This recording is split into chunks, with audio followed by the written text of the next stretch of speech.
And there we go. We're both starting off at Link's house. Get that piece of heart from the Link's chest there.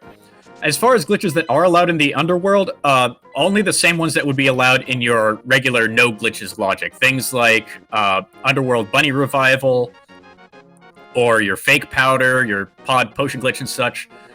We're getting a couple of checks at the Lake Hylia item real quick.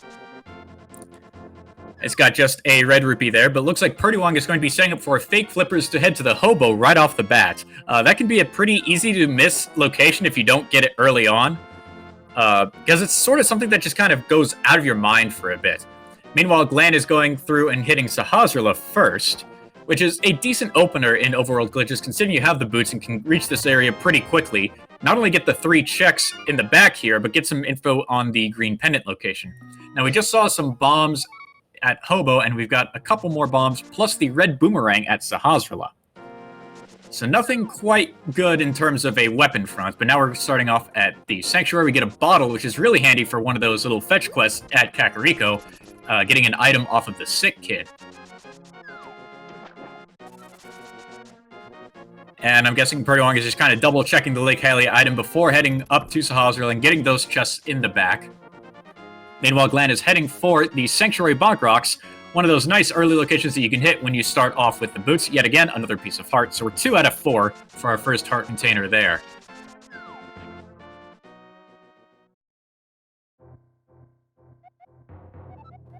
Glan opting to skip the lumberjack check for now. It's usually a good idea to check that because you do have the boots to start with, meaning that as soon as Aghanim is available, that item will be in logic.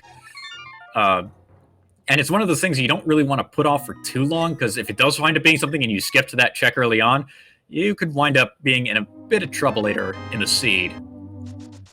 As with Overworld glitches, you actually have a larger amount of the world that you can check from the word go. And so going back to those early checks and bits of information might seem very far out of the way considering to how you can link different locations across the world.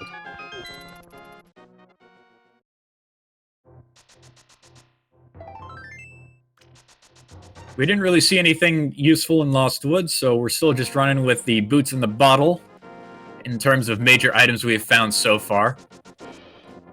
prdwong also skipping the lumberjack check, so we still don't know if Aghanim will ultimately be required.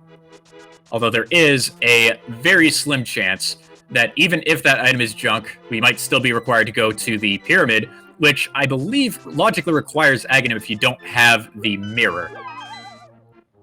So it's got to be one of those things you keep your eye out for. Now, with that larger search space that we have for the Overworld, considering we have the availability of all the caves on the Overworld in the Light World from the word go, the main thing we're actually looking for is the Moon Pearl, because that gives us greater access to the Dark World. Now, we do have a little bit of Dark World access once we find the mirror, but it really opens up once you find the Moon Pearl. Looks like we had a red crystal at Desert, as well as normal crystals at Tower of Hera and Eastern. And then we got the green pendant is at Thieves Town. We find a glove in the back of Kakariko Well. Our first little bit of progression. That doesn't actually open up too much. Mostly just the checkerboard cave, and I think that's actually it.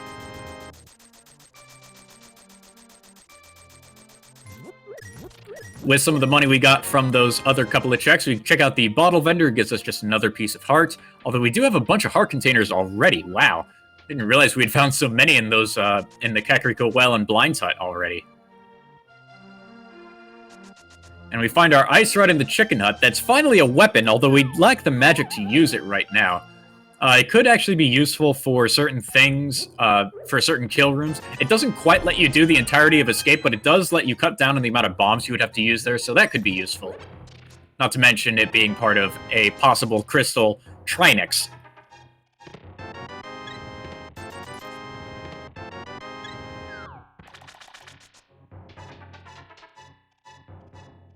So now we get our sick kid check, and now we've got actually plenty of money for most of the seed at this point. We've got enough for a Zora check. We've got enough to open up Pod. We're really only missing the money for the mini games and possibly the big bomb. Otherwise, we're pretty much set on rupees at this point. And on the library, we find the lamp, which is nice for not only navigating dark rooms, but it is a fire source. So that'll let us go through a couple of different rooms, possibly the basement and Tower of Hera, which we do have access to from the word go, provided we can actually get the small key from that dungeon.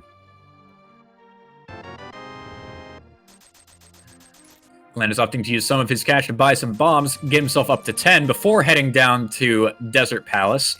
He's actually heading over toward this bottom left corner, not to go into this house, but to do a clip out of bounds onto this little cliff.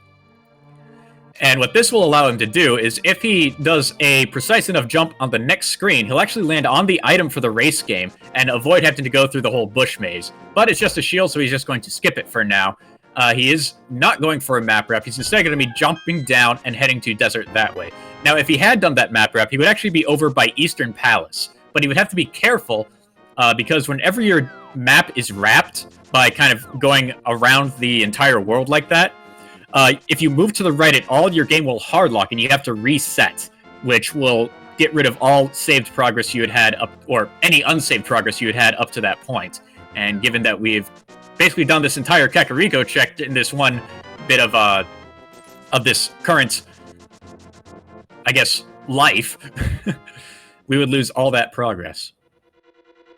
But meanwhile, we're going into Desert. We did get a hint. There was something in a lamp-locked chest for Palace of Darkness, but I didn't really see if it was anything important.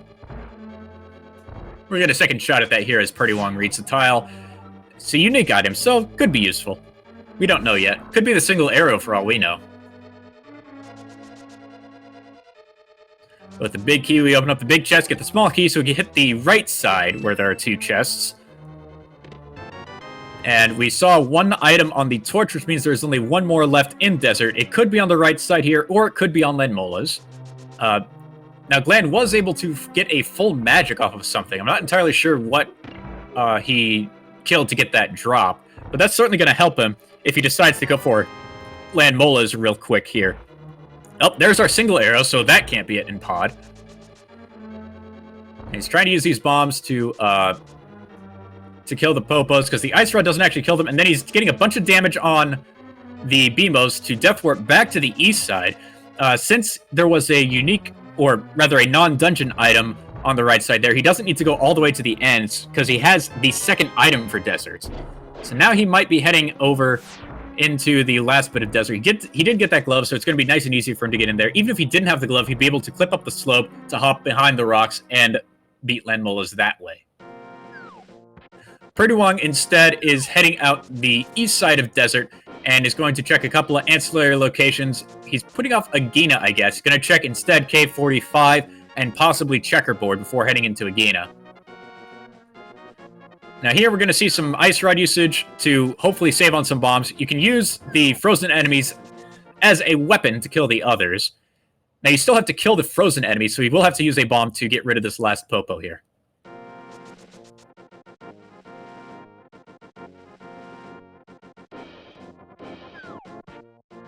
We don't find anything in Cave 45, but now we're heading up to Checkerboard, which is the main advantage we get from getting the glove. And inside we find a little bit of cash. So Glan getting up to as much health as, or as much magic as he can. He has enough magic to kill all Lenmola's with the Ice Rod, although if he misses with more than one shot, he'll have to possibly wear down the last bit of the worms with some bombs. So he's got to be real careful with his shots here. Meanwhile, we are getting that Agena check from prdwong, just a bunch more money. That should definitely clear us for the rest of the seed in terms of cash. And Glan gets all the worms dead with pure Ice Rod shots. Not a single one wasted, and has Desert Palace done. Our first crystal at only 9.5 minutes in. Pretty good.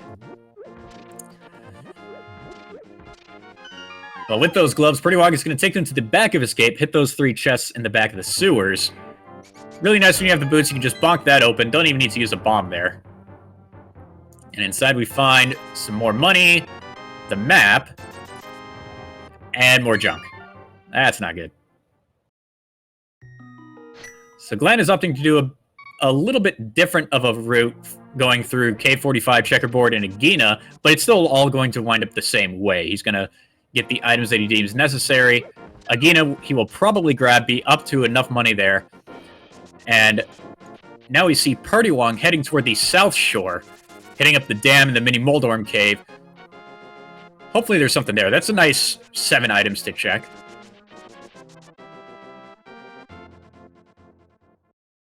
As we pile on more and more heart containers.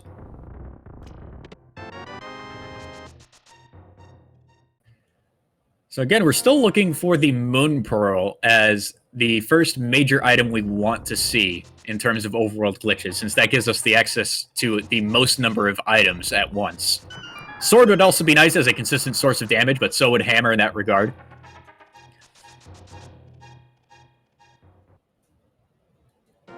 So far, the dam wound up to be just a bunch of junk. Now I've got to head over to the mini Moldorm cave. prdwong, a bit low on magic, and low on bombs as well. He's got to be really careful with these bombs going through mini Moldorm cave. He only has just enough for 1 ice rod shot to kill one of the mini Moldorms, and then has only 3 bombs to clean up the rest. Ooh, and he misses with the ice rod shot. He's got to get a double on those 2 mini Moldorms to the left. He's got to hit him. Oh, he gets a nice bomb drop, so that saves him a little bit. Ooh, but misses one of the bombs. He's back to needing a double. Gets the double. Has 1 more mini Moldorm to hit here. Oh! And he runs into the explosion. Gonna go ahead and go back for that bomb. And there's our Moon Pearl. That's exactly what we want to see. Ooh, and a sword. All kinds of nice stuff with the generous guy here.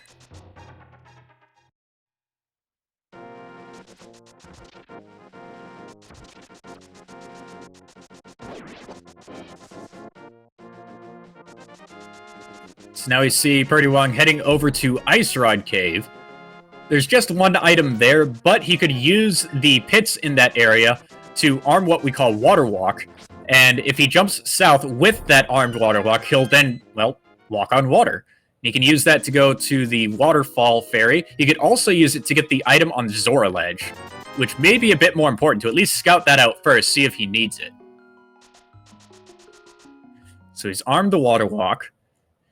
Now, you don't want to jump into the water too soon here, since there's a waterfall a little bit south of where this little body of water is, and you want to be below that. Because if you jump down that waterfall, you're going into deep water again, except you don't have a Water Walk arm this time, and you just wind up getting warped back to where you jumped from. So now we have the Water Walk. We're heading to Zora's domain. And I imagine he's going to check the Zora Ledge first. Oh, nope, he's going straight for the Waterfall Cave, which is fine. He'll still have the Water Walk getting out of here, because he has that Moon Pearl. Also, he'd still be Water Walking without it. But we also get a bottle with a red potion inside. Could be useful for pulling off the potion glitch in pod. Check the bow lock side without bow. Just some cash on Zora Ledge, so we don't care. And now we just go ahead and check the big fish.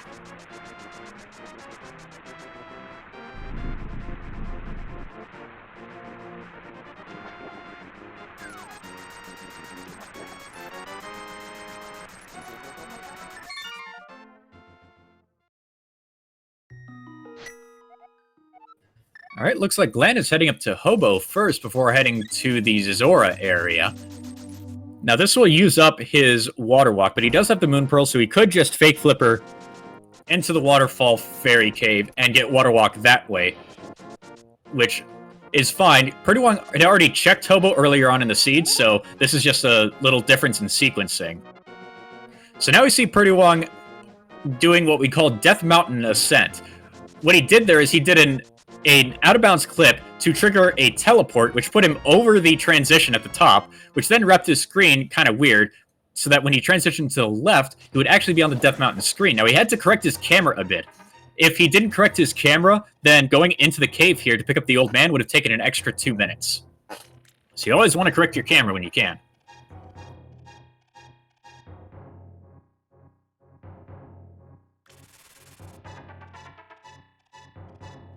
So Glan getting the water walk by using the link state you get from having the Moon Pearl while exiting the Waterfall Ferry.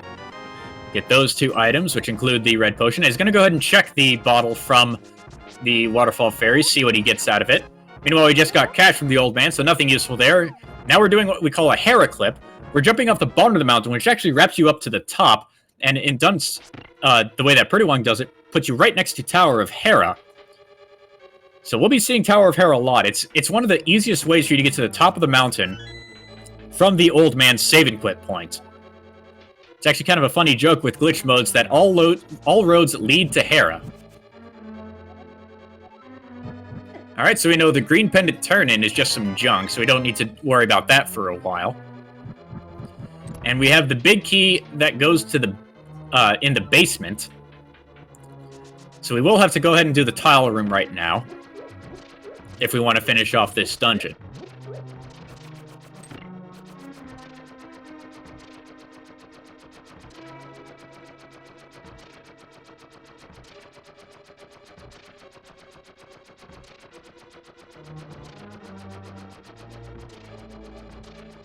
So while prdwong is taking a coffee break, Glan is doing cleaning up a couple of checks that prdwong already did, such as Hobo. Spent some time doing that and doing the back of escape here. Now I imagine he's going to head up Death Mountain just like prdwong did. prdwong taking some intentional damage here to set up a Death Warp, which will be faster for getting out of the basement back to the entrance of the dungeon so he can climb the tower regularly.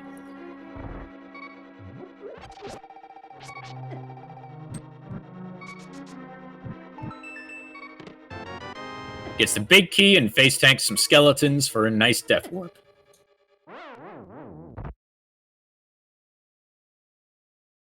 Now before going up the mountain, looks like Glan is going to check out the Lumberjack Cave. See if Aghanim is at all important. Oh, that's the Kane of Samaria. We might need to kill him. We don't know yet because Misery Mire and Turtle Rock could be pendants, but more than likely, we will have to kill him for that Kane. Glan is doing a different Death Mountain ascent. We actually call this one Lumberjack DMA because it's done by the Lumberjacks. And you may notice that he's in the cloud area, but it's also kind of water, and he's able to jump back in bounds. It's actually really nice doing that DMA because you don't have to correct your camera in any way. So he's able to go into Hera immediately. However, he does not have that old man save and quit point. So he'll have to do that if he wants to start at the mountain more easily later on.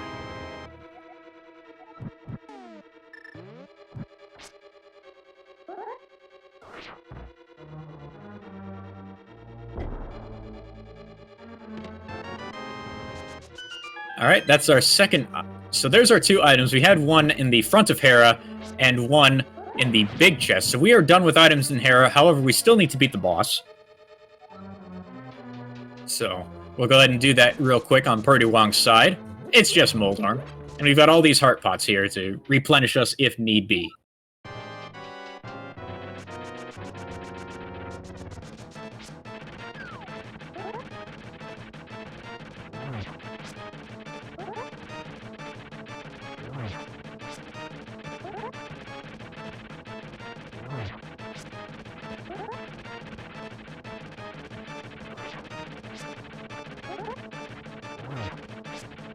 Glan also setting up a bit of a Death Warp so that he can get out of the basement with the big key intact.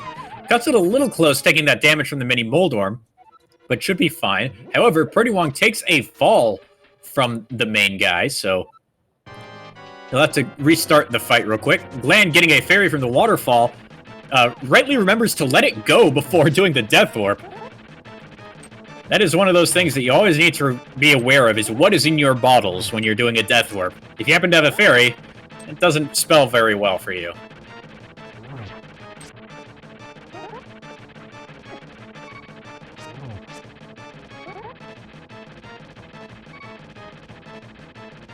So prdwong on the last hit, trying to be very careful, gets the hit with a spin. And from Moldorm, we get just a dungeon item. However, we also get a crystal. So that is prdwong's first dungeon done at almost 20 minutes in.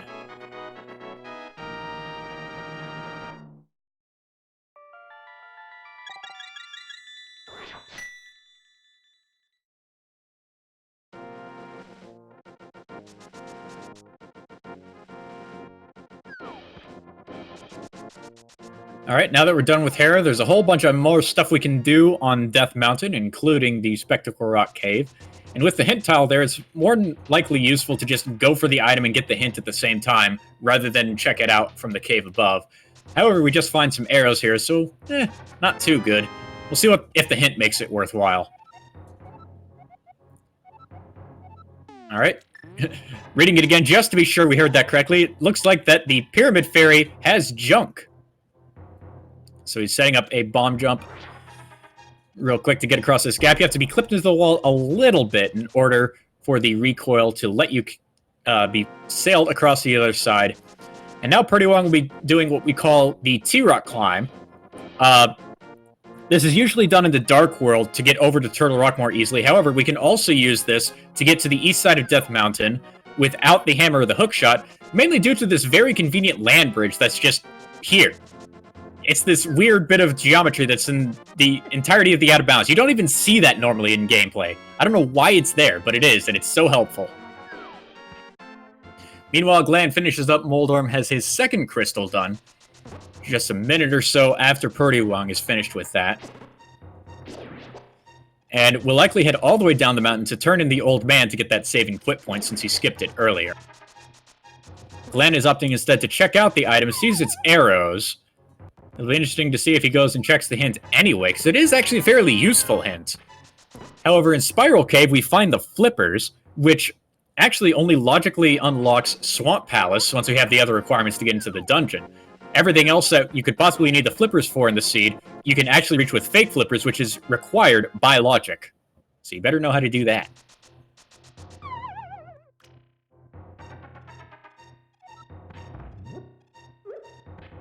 So now we're in Paradox Cave on prdwong's side. We've got 7 chests to check here, 2 in the lower area, or upper area, depends on which way you want to call it. We find the shovel there, and in the other level of Paradox Cave, we find the 5 chests, along with a whole bunch of mini Moldorms. Alright, so Glan has the save and quit point from the old man, and is opting to do a hair clip. We'll correct his camera so we can hopefully go to the east side of Death Mountain.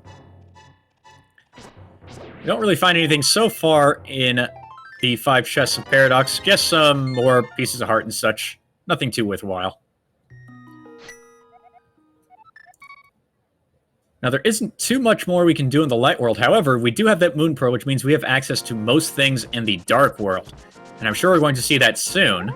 However, it looks like prdwong's instead going to hit up the Graveyard Ledge, using a nice little clip to go out of bounds in such a way that you can hit that transition. It's actually a relatively precise jump you have to make to be able to do that. Thankfully, we have setups to do that, but you do need to know it, otherwise it's sort of a crapshoot. So Glan, picking up his flippers from Spiral Cave, will be hitting up Paradox for the shovel, and not much else. Meanwhile, prdwong is opting to head for Uncle and the front part of Escape.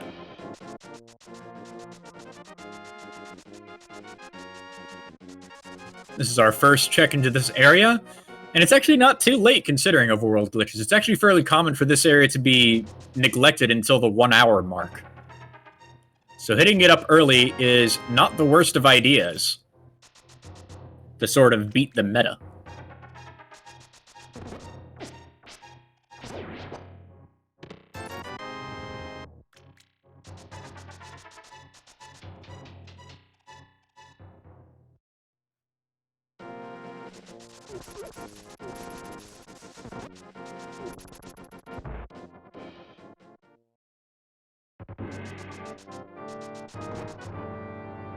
Alright, so Glan done with Paradox Cave now. We'll see if he heads toward Escape, the shovel spot. Oh, he's going to the mountain, which could mean he's going to the Dark World from here. Now, we do have ways of getting off of the Dark World Death Mountains, so it's not going to be too bad once we go onto the warp tile outside of Tower of Hera here. We find just some rupees in the first chest of Escape. There's just a couple more chests before we hit Zelda's cell. Or rather, Zelda's cell is the second one. And the Dark World we have our pendant and crystal check. We've got a red crystal at Pod with pendants on Skullwoods, Thieves Town, and Ice Palace. So that Cane of Samaria on Lumberjack is going to be relevant. Alright, armed with spin speed, Glan goes right through the little corner there and sets himself up to do what we call a funny auto-walk thing, which is where you hit the transition in such a weird way that Link just kind of walks through everything for about half a screen. It's really weird. But we use it to our advantage here to get off of Death Mountain really easily. We're going to check Bumper Ledge, just some money. Now, lacking Fire Rod, we might not be able to finish off Skullwoods, but it's still a good idea to at least clear out the front parts of the dungeon. Meanwhile, we finish up Escape on prdwong's side, and we wind up with a whole bunch of junk. So that early check of Escape, really not paying off for him, unfortunately. Now he's going to go check the shovel spot as Glan goes through Skullwoods here. Gets a key in the first chest, which is helpful, because now he doesn't have to go through the pinball room to get one. And there's the big key, so he'll be able to at least clear out all the chests in this section, and only have the big key chest later on.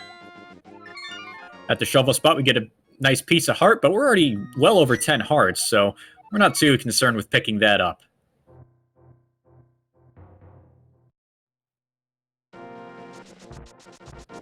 Now it looks like prdwong is going to be heading into the Dark World from here.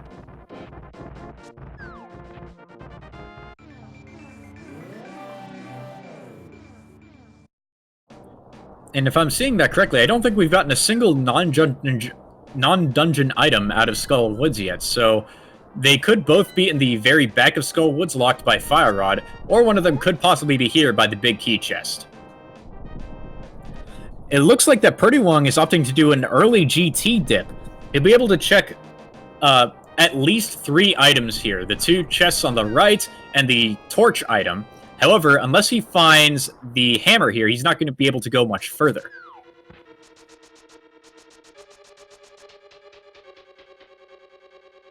Now, despite him being in GT, he is not anywhere near the end of the game. We do still need all 7 crystals before we can go and kill Ganon. However, we do have access to Ganon's tower early on in Overworld glitches, so we could actually find necessary progression here. Unfortunately, we don't. We just get a couple of keys and some arrows.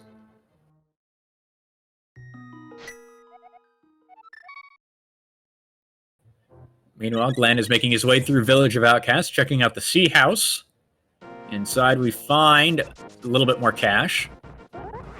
Relatively dry in terms of items overall in this seed. We found the sword in Mini Moldorm, the glove in Kakariko, and the flippers in Spiral, but that's been about it. Well, sword and Moon Pearl at Mini Moldorm, that is.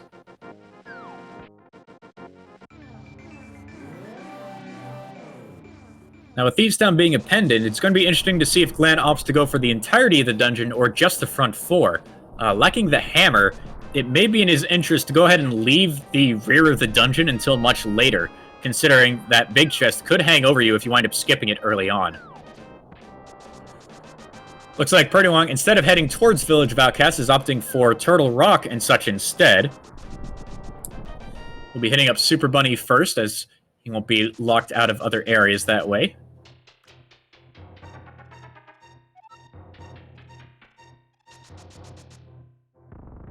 Now, Glan has not been setting up a Death Warp here, so he may go ahead and carry this dungeon up to the end. And unless he finds the hammer in the attic, or maybe one other place, he's going to be... Oh, no, he looks to be exiting the dungeon normally. Just didn't bother setting up a Death Warp, I guess. Although, that is actually an interesting note. One thing about the Overworld Glitches ROMs is that they don't have the fake worlds fix. Now, what fake worlds are is when you die in a Dark World dungeon, the game automatically puts you in the Light World. However, when you exit the Dark World dungeon, you'll still be on the Dark World Overworld screen. However, the game will think you're in the Light World. This conflict actually resolves itself when you do an Overworld transition, and will put you in the Light World completely, should you do one after that point. So him not doing a Death Warp in Thieves Town is him trying to preserve his Dark World state so he can go and check other things without needing to go up Death Mountain, as that is his only Dark World access. inside the bombable hut of Thieves' Town, we find the Fire Rod, which does finally unlock the last bits of Skull Woods to him. It'll be interesting to see when he decides to go back for that. However, Skull Woods being a pendant might be a bit lower on his list of priorities.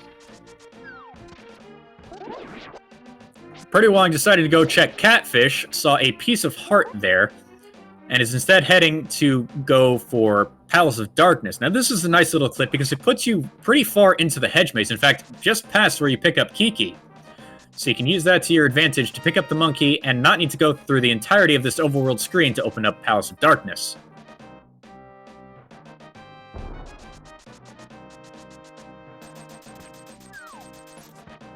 Now, prdwong does have a red potion in his inventory, so he'll be able to use that to possibly do the potion glitch on the bow-locked side to check out those couple of chests. Glan finishing up the digging game doesn't quite get out of the screen before the timer runs out. Little disappointment there. Now, inside of the Mire Hut, we have a couple of chests there. You may have noticed that the rain graphics were a little bit glitched out. This is because the game actually doesn't have time to load the proper overlay when you do the overworld transitions. However, when you go in and out of a dungeon or door or something, it finally has enough time, and now you'll see the rain properly. So we did get a key in that first chest of Palace of Darkness, which means that the first few chests after the key door are indeed not bow-locked, so we do have a few more things we can do before logically requiring the bow.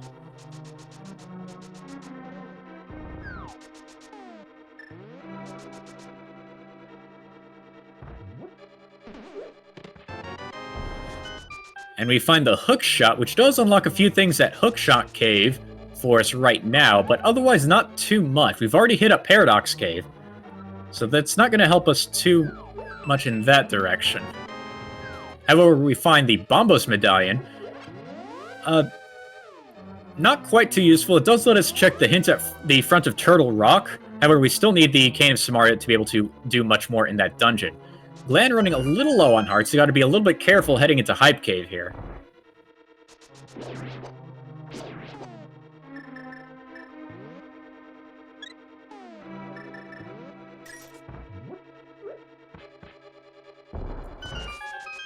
Alright, looks like that Hype Cave had a bunch of junk in it. Glan is done with that section of the world. Meanwhile, prdwong is pulling off the potion glitch by drinking a potion while walking to the left.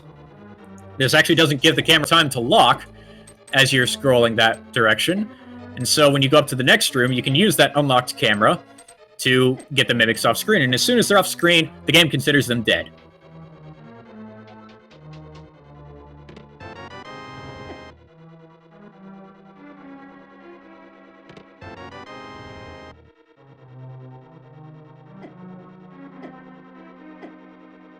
Alright, prdwong opting to do a Death Warp here to get out of the bow-locked side without needing to backtrack through too many rooms.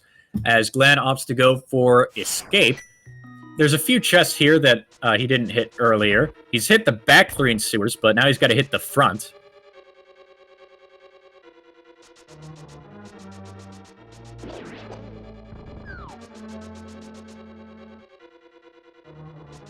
Meanwhile, prdwong is heading toward the back of Palace of Darkness.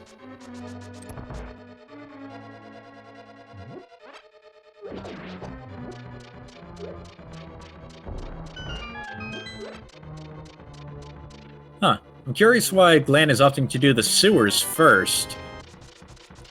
Because it'll take him a lot longer to Death Warp from back here, rather than going towards Zelda's chest, which I don't think he's done.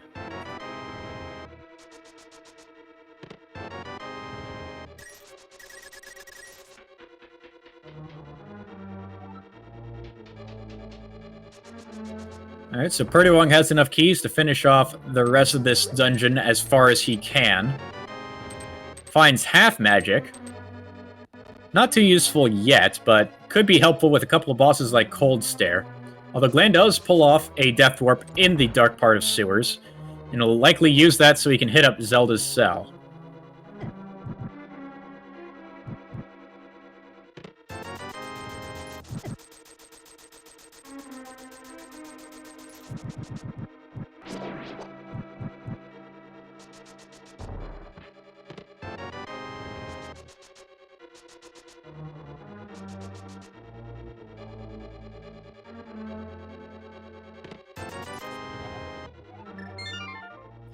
Alright, finished with Palace of Darkness. prdwong opts to go elsewhere. He really only has the Village of Outcasts area in terms of places he can go. There is also Pyramid and a couple of chests in Turtle Rock. However, maybe the play is to get that Cane of Samaria from Lumberjack.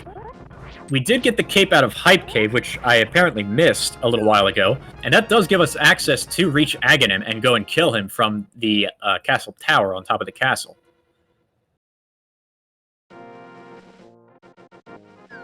However, I don't believe prdwong knows that the Cane of Samaria is at Lumberjack. I know Glan made that check, but I don't think he did.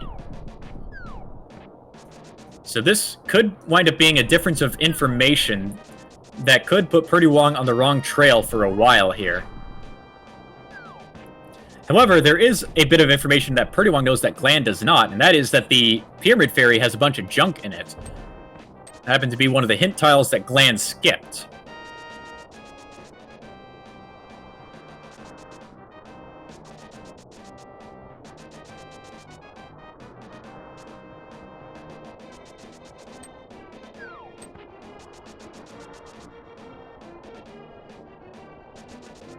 Alright, Glan doing another Death Warp. I wonder why he didn't just save and quit then. Because as far as I know, he's done with this dungeon. Oh no, he's heading up to Aghanim now. Armed with the cape and the lamp. He's going to go ahead and get that Cane of Samaria early on here. Meanwhile, prdwong is heading through Skullwoods. He's going to pick up the items in the front here. If I remember correctly, there actually wasn't anything here of note. So sadly, this is not going to work out for him too well. The Fire Rod is a nice item. One-shots a lot of enemies, including those ball and chain guards, and is really one of the nicer items you can have when wanting to climb Aga Tower, alongside the bow and arrow and a hook shot.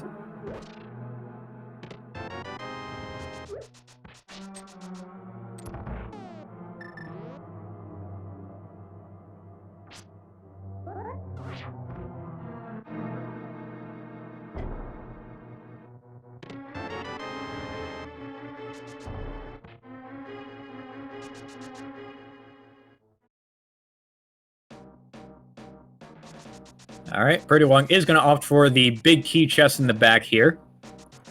Sadly, with the Fire Rod being in the bombable hut of Village of Outcasts, you won't be able to complete this dungeon in one go. This is going to wind up being a double dip for him, just like it was for Glan, if he wants to finish off this dungeon. However, it being a pendant, that's relatively low on the list of priorities, as I believe I mentioned earlier.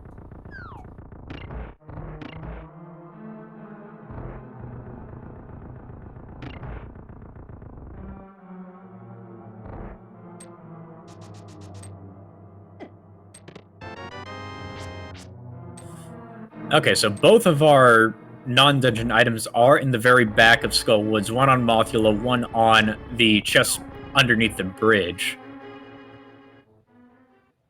So that is something to keep in mind in terms of available locations later on in the seed when we're starved for items.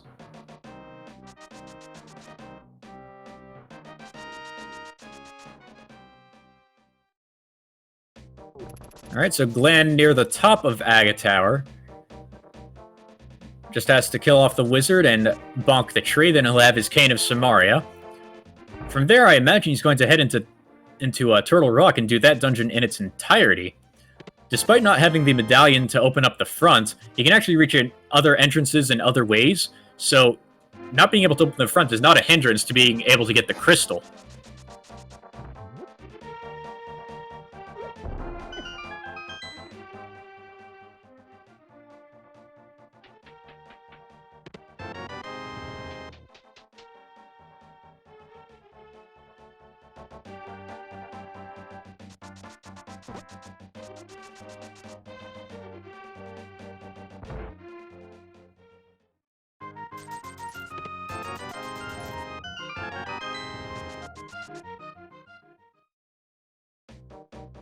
Alright, so now prdwong heading into Thieves Town. Glan cleared out the front floor earlier, but opted to not clear out the back quite yet. Mostly due to it not only being a pendant, but lacking the hammer to open up the big chest down in the basement. It'll be interesting to see if prdwong decides to take the dungeon all the way to the end in searching for progression, or will he bail out after the first fort in just the same way? Now again, he might need to worry about fake worlds, as I mentioned with Glan earlier. If he does take a death warp in this dungeon, the game will think he's in the light world, which, when he causes a screen transition, will actually put him into the light world. Meaning he loses his current state in the dark world. Which could mess up his order of checks, considering he has yet to hit Stumpy and Hype Cave just yet, alongside Digging Game and the Meyer Hut. So Glan done with Aghanim. Can go ahead and check the pyramid item. We find just some bombs, so we're done with that. Opts to not head for Pod, even though we know that's where the hookshot is from prdwong's side. We haven't gotten a hint for it. Oh, and prdwong is doing this death warp, so he may or may not want to have done that. I'm not entirely sure. It'll be interesting to see what he does when he transitions on the overworld in a bit here.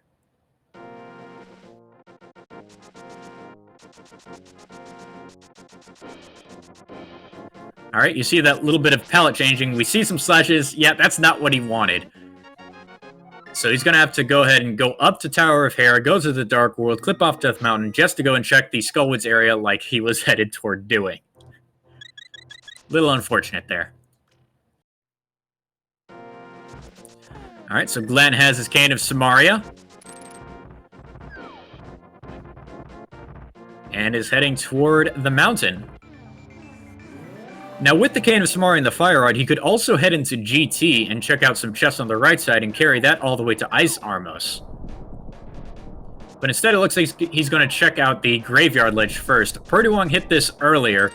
Glan is just cleaning up a little ancillary check that he missed. prdwong, instead of heading to Skullwoods, is opting to do what we call the Death Mountain Super Drop, where you jump down this part of the screen while your screen is wrapped. You just kind of sail down the screen multiple times and go from Death Mountain all the way to the very bottom of the world. It's a really neat little clip.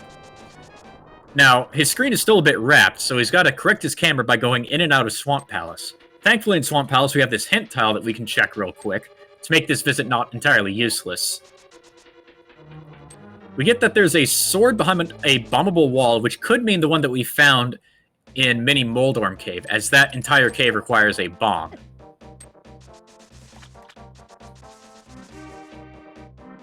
Glan picking up some potions after hitting the Graveyard Ledge. Could be using those to possibly go for Trinix. Actually, that's not a bad idea going for those potions, considering he only has Fighter Sword as a means of damaging the main head. Not to mention the rods for the elemental heads. Fighter Sword Trinix is not an easy fight, so stocking up on potions is a pretty good idea. I actually don't think he bought those for a fake flute possibility. I think it's more of trying to stay alive for the Trinex fight. Alright, so prdwong picking up the cape. That does give him the Aga access to get the Cane of Samaria. However, he doesn't know that the Cane of Samaria is there yet. He still has yet to check the Lumberjack Ledge. And just kind of going for blind Aga at this point is not really advised, as Aga is a nice 4 or 5 minute dungeon that he has to go through.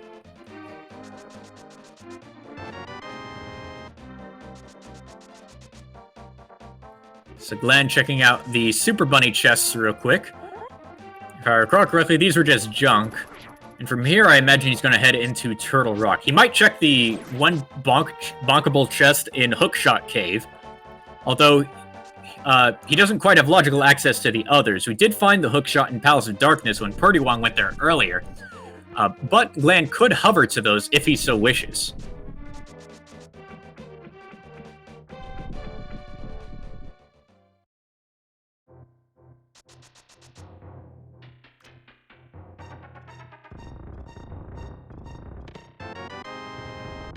Alright, Glan bonking back. Looks like he's going to try at least one hover here.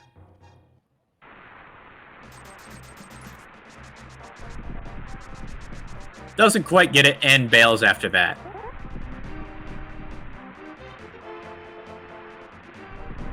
So now he used spin speed to clip through this little corner here. He's trying to get it armed, although I guess instead he's going to jump up here? What are you doing, Glan?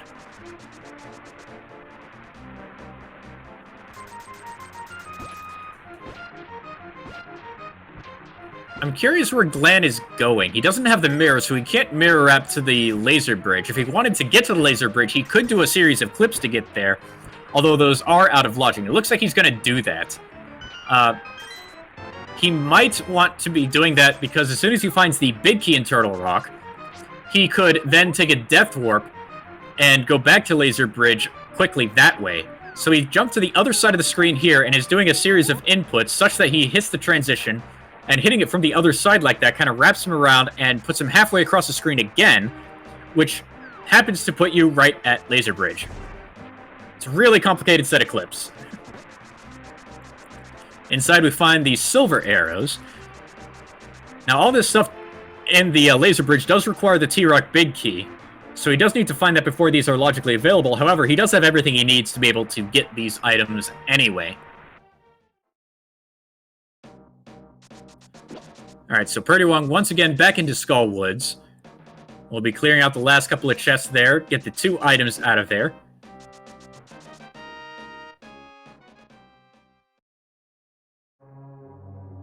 As Glan continues to backtrack through Turtle Rock.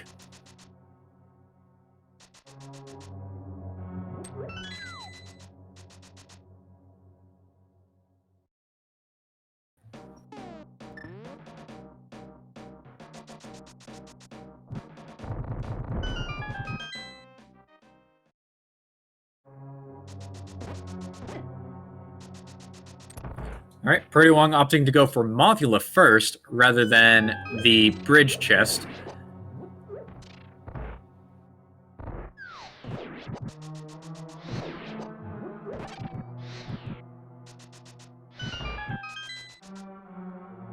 Meanwhile, Glan busting out the Fire Rod to deal with Pokies as he comes across them.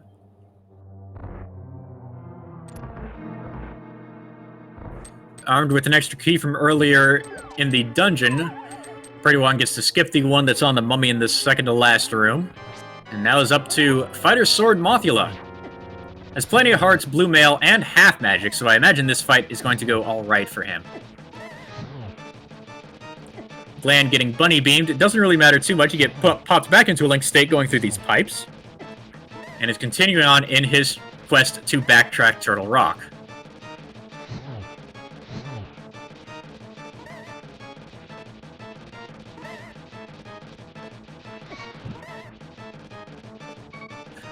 prdwong running low on health has to be very careful. I imagine Moth doesn't have too much. There he goes. Gets it done. Gets the Ether Medallion. Sadly, that's not one of them that we needed for this game. Oh, no.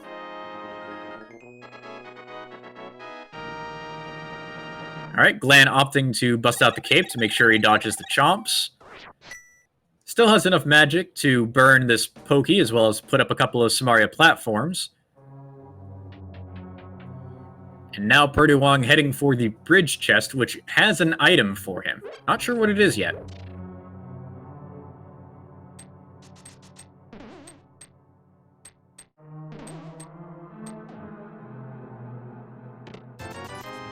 Ooh, that's not good. So, a bunch of things we did not need in the Skull Woods. That's an unfortunate trek for him. Although that could still be in the back of Glan's mind, if we should still wind up in a position where we're searching for that 1 or 2 piece of progression to finish out the seed.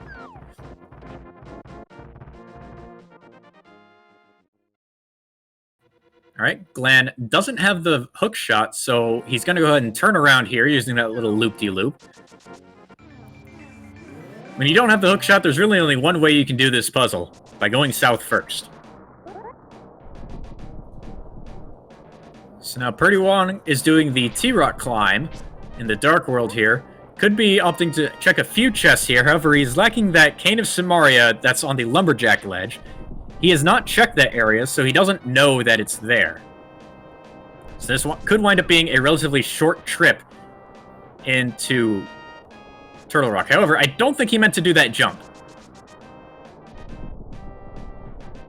Alright, Glan, done with checking out the front of Turtle Rock, takes a Death Warp to get warped back to the Laser Bridge so he can finish out this dungeon.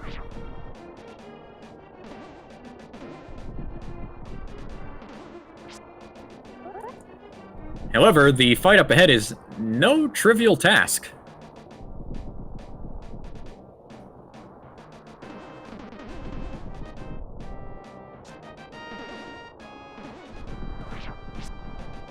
He actually has a blue and a green potion with him, so he'll be fine in terms of magic. He has Fighter's Sword, has the rods to stun the head, so he can finish this fight, but it won't be easy.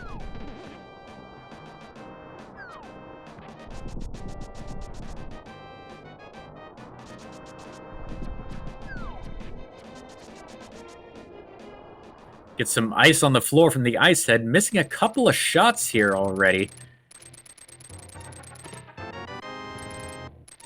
Getting knocked around, has to dodge the heads, has to dodge the projectiles from the elemental heads, doesn't. Ooh, he might not get this spin in time, doesn't quite get it fully charged. Oh boy. This is not looking good so far. Gets a double hit there, I think. Inside Hookshot Cave, we get the Quake and another bottle. So Quake we do need for Misery Mire. Glan hasn't used any of his potions yet, so he might try again, although he also might abandon this for later. Does a save and continue, is going to go in for a second try.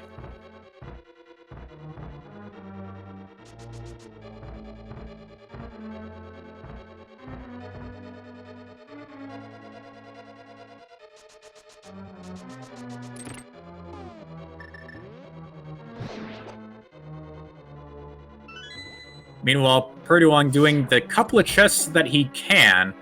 He can only hit the big key chest and chomps on this current trip, lacking that Cane of Samaria. We know that the big key is in the front, so he's not going to be able to get that to open up the big chest just yet.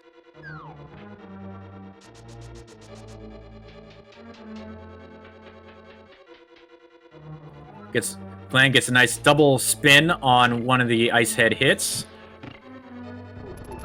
He's gotten about 4 spins in so far. He needs 10, not counting the possible Fire Rod splash damage hits.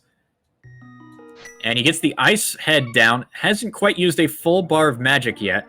Decides to go ahead and use one of his potions to fully heal, and now he has to contend with the fire head. Needs to get 10 spins there to finish it off before going for the last head, which he also needs to use spins to hit.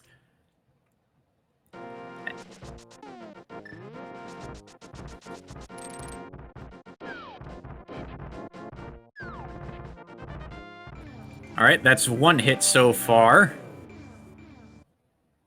Glan can get 2 if he gets some very lucky timings with these spins.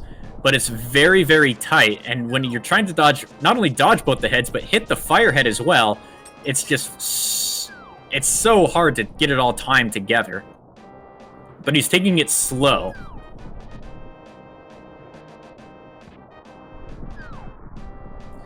prdwong doing another Death Mountain super drop. He might be taking that Quake medallion all the way over to Misery Mire to open that up. Now, he doesn't have the cane, so he wouldn't be able to beat Vitreous. However, he could clear out the rest of the dungeon. Now, his screen is still wrapped, so when he does dash up here, the camera doesn't stay with him. He needs to find his way to the medallion pad this way if he wants to open the dungeon properly. He's still in the water, so I don't think he's found it quite yet. Yeah, he's swimming around, so he hasn't quite found out where the medallion pad is. It's kind of going around and around.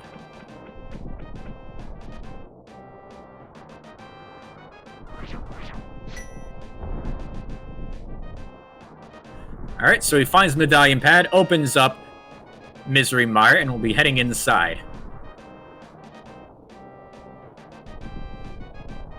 Oh, he hasn't found the pad, he just cast Quake.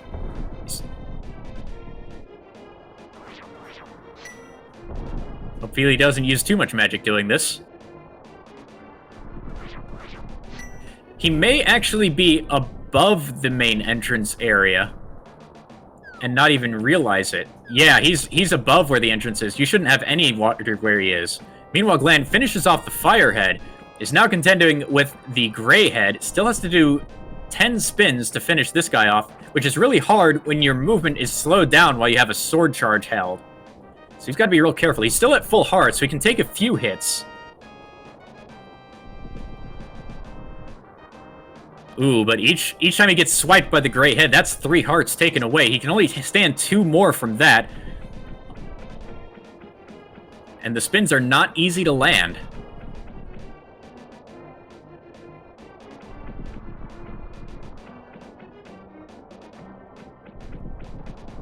He's only got a few more left. Takes another clip from the head here. It's getting real close. He's gonna bust out the cape for a hit or two here, I guess. Ooh! Uses the cape to just dodge a little bit there. Oh boy. But now he's out of magic. Has to quickly get out of the way using some pause buffering to make sure he can get the movement just right. Oh, but gets clipped in the back. Oh, and he used both of his potions in that fight. Rough. Meanwhile, prdwong does find the medallion pad, opens up Misery Mire, and can now finally head inside. A little bit of happy slashes there.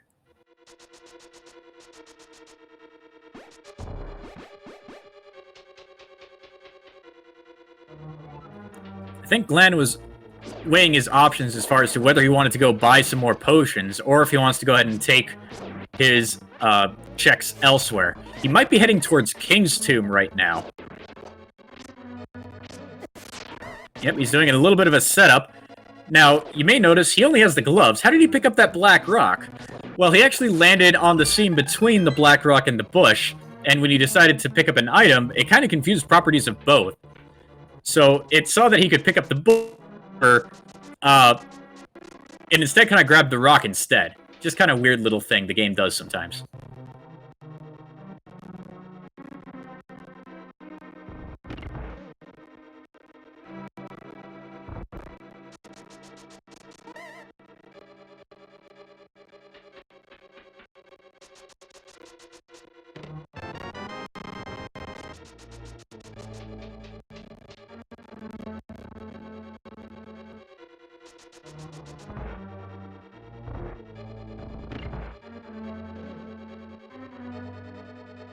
Alright, so Glan heading and doing another T-Rock climb. I actually think he's going to go for Catfish and then head to Pod and pick up his hook shot there, rather than contend with Trinex again. Meanwhile, prdwong heading through Mire hasn't quite found much too far into the dungeon. Has a few more things he can do, though.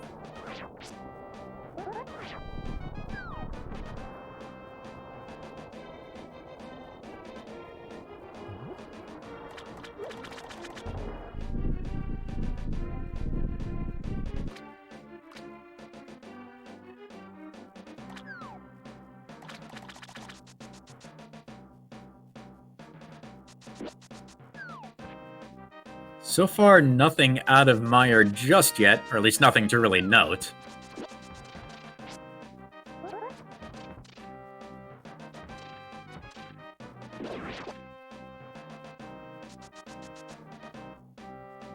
Alright, so after Catfish, Glan is indeed heading toward Palace of Darkness. We know the hookshot is here, but not much else. And we can't quite clear the dungeon, since we are lacking both the hammer and the bow.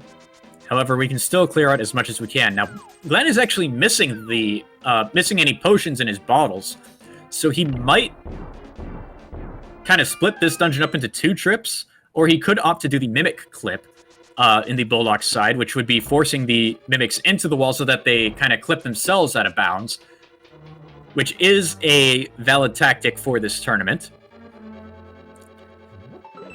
As prdwong has just a couple of chests left. Gonna finish off the cutscene here, grab that, then there's only 2 more chests he can hit before he has to bail from this dungeon. We get the hint is just a joke one. We've had a lot of those this seed. We've had only about 1 useful hint this entire run.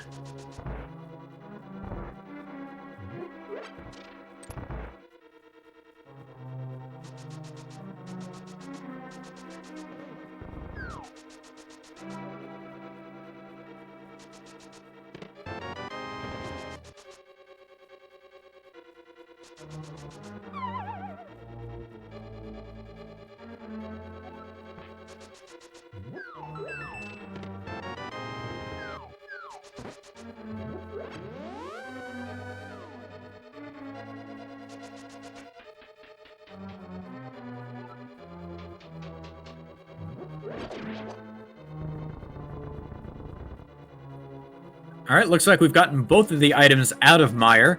Both of them junk, so we are done with that dungeon for now. It may very well turn into that we need to take this cane and fire rod and head to right side of GT and take that all the way to Ice Armos to find our next bit of progression for this seed. However, prdwong has other ideas. He's going to take a quick dip into Eastern Palace, which we have not seen yet, so the answer could also be here.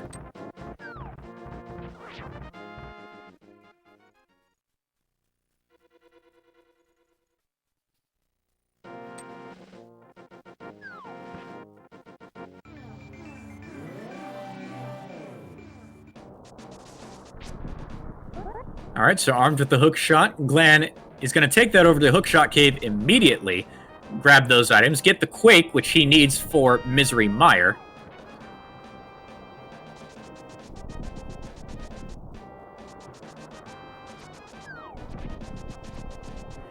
And I guess since he ran out of keys in Palace of Darkness, he was able to bail out of there. Once he got the hook shot, there's the Quake.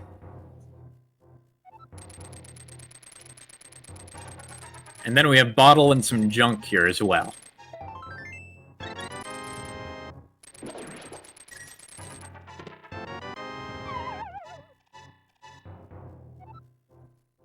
Another green potion if he decides to take his luck against Trinix again, but I doubt that.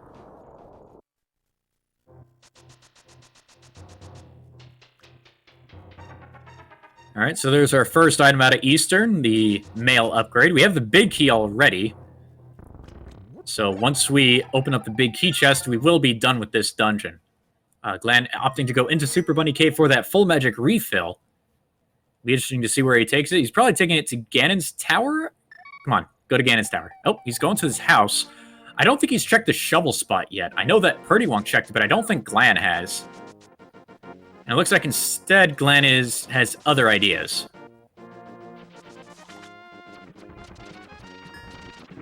Heading to the potion shop.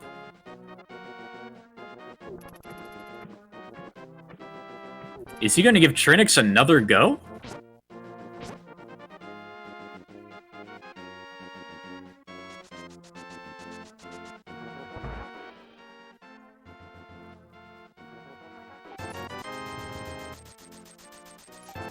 Getting a couple of blue potions, so he could be going for that, or he could be going for some fake fluting on the Overworld.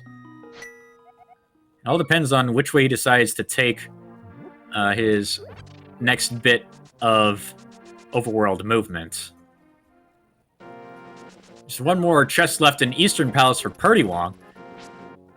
Hasn't gotten anything useful out of the dungeon. Has that mail upgrade, but that may or may not be useful. Actually, Glan, going out of bounds here, he can reach this portal. However, to get out of this area that he's got himself into, he needs to do what we call an Overworld bomb clip, where you set a bomb in a precise pixel, then dash into the explosion with precise positioning so that you get clipped up into the wall. And that way you can exit this little area without the hammer. However, the Mushroom Bomber is a little bit of a bother, and could be a source of frustration here for a little bit, as he likes to hang around. Alright, so he gets the little clip. He's able to dash jump out of there without the hammer. Meanwhile, prdwong going towards King's Tomb. Check that little area out. As Glan heads to Misery Mire. Now, we've already seen the rest of this dungeon for prdwong's side, except for Vitreous. So we'll be able to see that for the first time here. Although, I don't envy Glan for going through that fight, considering he'll only have Fighter Sword for that as well. Some pretty low percent bosses in this run.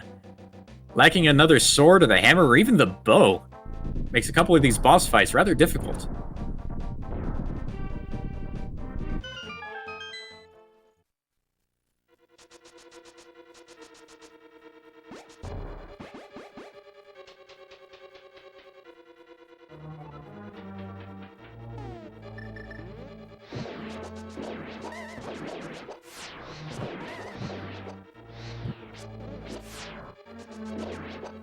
Alright, prdwong doing another Death Mountain super drop. Wonder where he'll take it this time. Gonna first correct his camera in Swamp Palace, though.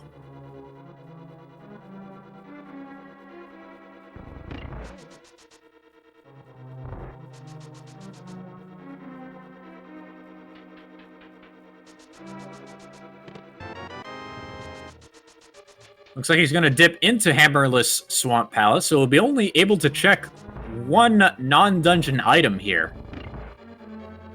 He's got to really hope that's something, because this seems like a rather desperate gambit.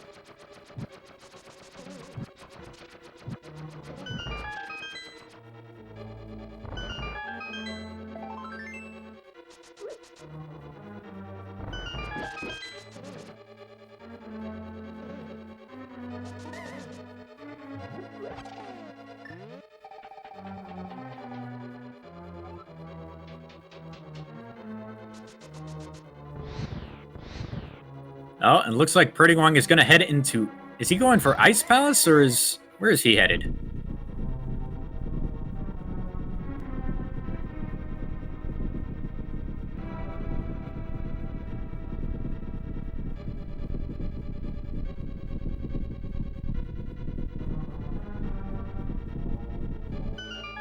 He's headed over to, I guess, the pyramid area. There is one item he hasn't hit in that location just yet. And I guess that's the one place he's going for.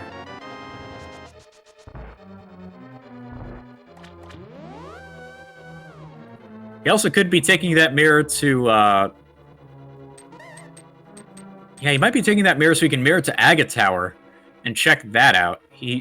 I still don't think he's done the Lumberjack Cave check. Yeah, he isn't mirroring, so he must not have done that yet. He's going to the Sanctuary, so he could be checking that out first before heading into the tower and committing those minutes into the dungeon.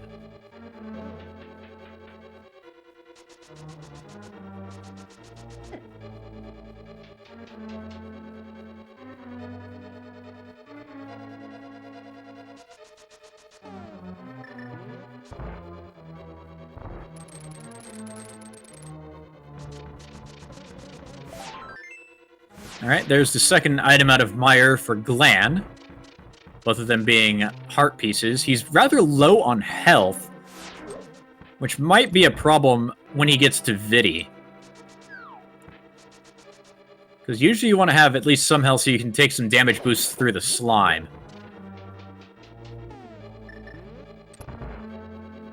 Alright, so now that prdwong is armed with the knowledge of what's on the Lumberjack ledge, he's going to go ahead and take out Aga Tower and get that Cane of Samaria.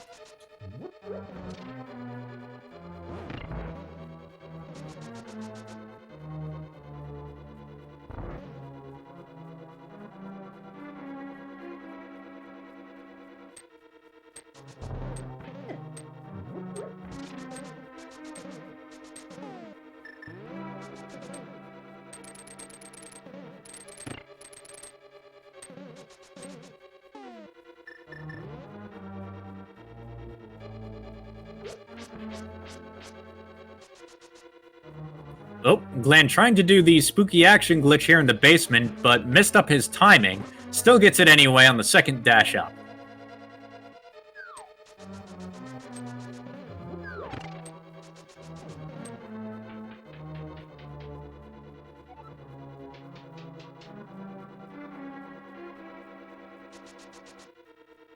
Alright, so Glan now at Vitreous's door. Opts to go ahead and use one of his blue potions to get a full heal here.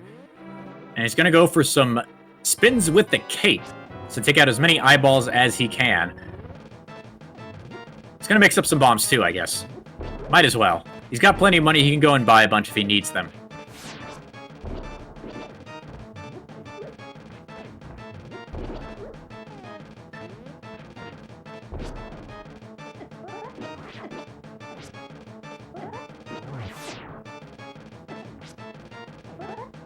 Gets tagged by the lightning, which takes out some of his damage boost that he could do in the slime. Starting to use the cape now to get a couple of extra spins in. Wants to use up his magic so that his second bottle of blue goo will be of more use.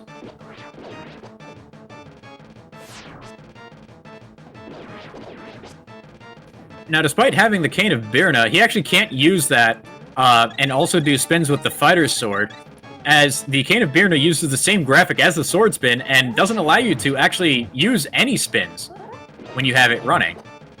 Alright, he's done with all the small eyes, and has gotten a few spins off on the big eye, but now has to get a whole bunch more before this boss battle is done.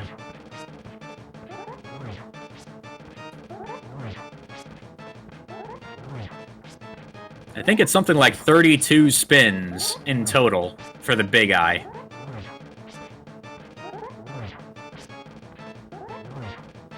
Looks like he's got him in a nice little pattern, so he should be able to dodge this fairly easily as he goes around and round.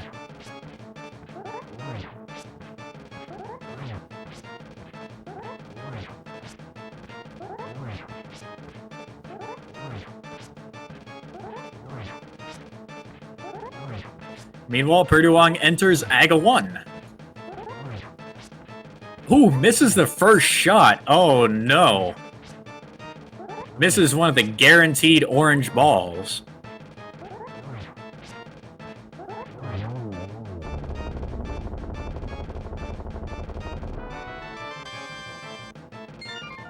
Alright, that's another dungeon down, the third one for Glan. Nice span of time between the first couple of dungeons and the third. We got Desert and Tower of Hera done in the first 20-odd minutes of this run, and now almost an hour later, we're finally done with the third dungeon. Game is being rather stingy with certain bits of progression.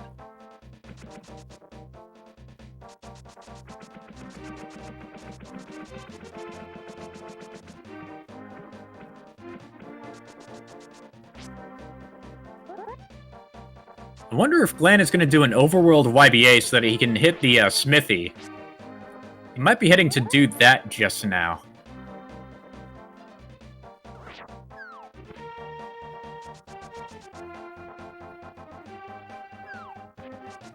No, not quite.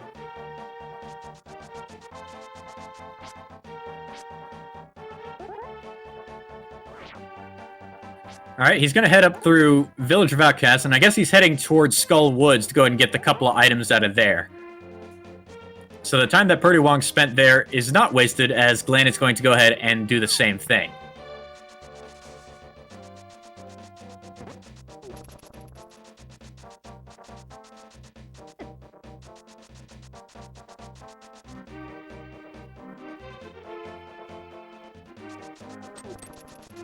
Alright, with AGA 1 dead, prdwong is now going to grab the Cane of Samaria off of the Lumberjack Ledge.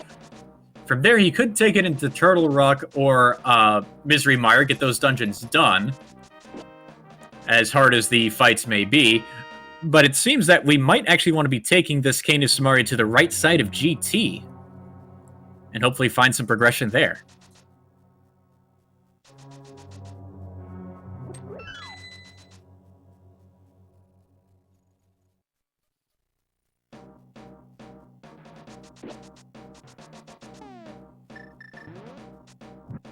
Now, prdwong has already been into Ganon's Tower once, and did check a couple of chests there. They happen to be just arrows and small keys, so he does actually have to go a bit further and actually go into the right side of Ganon's Tower to reach anything further in the dungeon.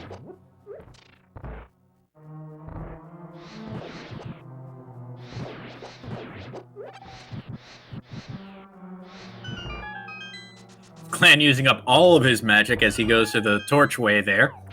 So he might be resorting to just Fighter's Sword slashes and spins against Mothula here. Looks like instead prdwong is going to take that Cane of Samaria into Turtle Rock. And using the mirror, he's going to do what we call a mirror wrap by mirroring on the same frame as that transition, which does the same thing as the screen wrap clip that Glan did earlier to get to Laser Bridge.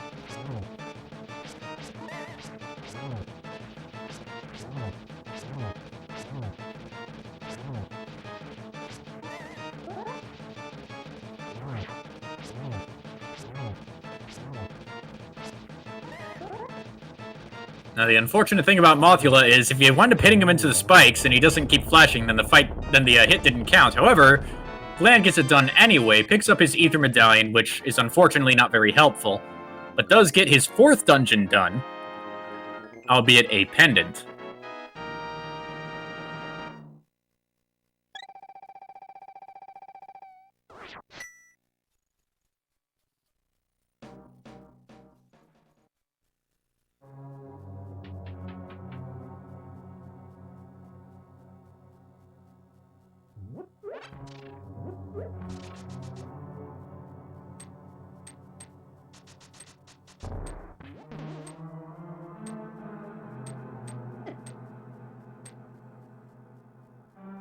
Alright, Glan got bunny beamed there for a second, so he needed to take some damage to get rid of the bunny state so he could open up the chest.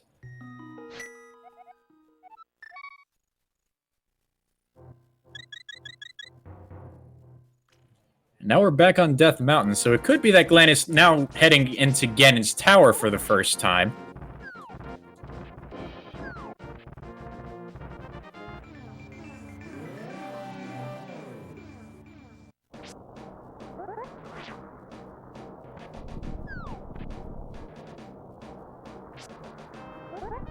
Alright, yep, this looks like a Ganon's tower clip to me.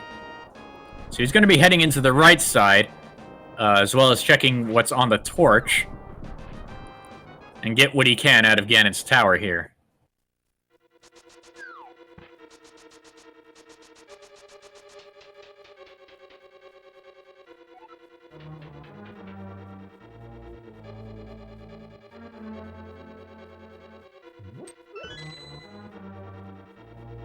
Very good in grabbing that one small key, because I don't believe there's a guarantee that there's going to be any small keys in the chests on the side here. Actually, there might be, considering you could possibly use that pot key on the door in the middle of these 2 rooms.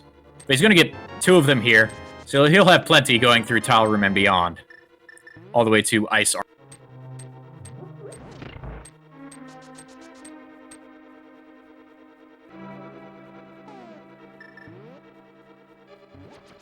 Alright, Glan using cape strats in the Tile Room here. If you have your cape active and you are holding the wall, your magic won't drain, so you can actually have it last through the entirety of this Tile Room here. Pretty nice.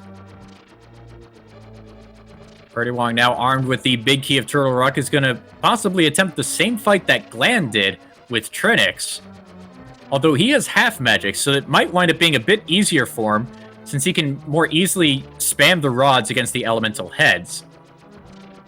He has, I guess, only 1 green potion in reserve, so he might actually not be in any better of a position than Glan was for the entirety of the fights that he tried. And lacking a green potion, or lacking any healing potions, means that he's stuck with the amount of hearts he has for this fight.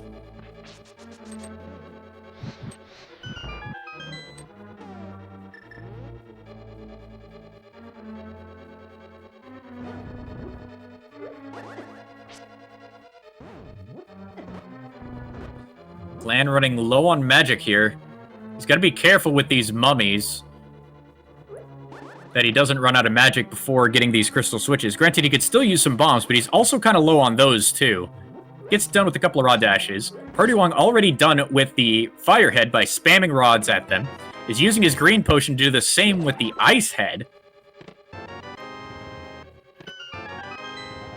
Gets it done. Now just has to contend with the third head that wound up killing Glan last time. Glan is now opting to do a Death Warp out of this right side of GT, since he found the hammer here. And he'll be heading to Ice Armos that way.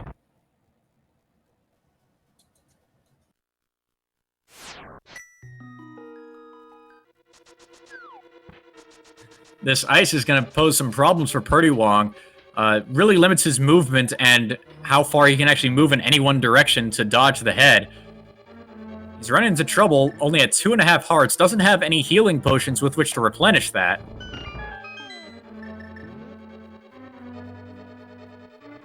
And gets stuck on the ice again, takes another hit, down to half a heart.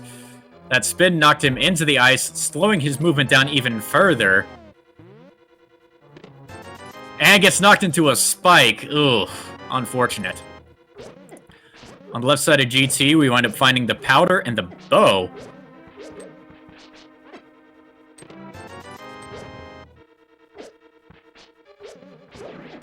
So now we actually have access to finish off Palace of Darkness, as well as Ganon's Tower at this point. We have what we need to climb it. We've got the bow, we've got the hook shot, we've got a fire source. All we need to do is get the big key from the basement here, and we're good to go to climb.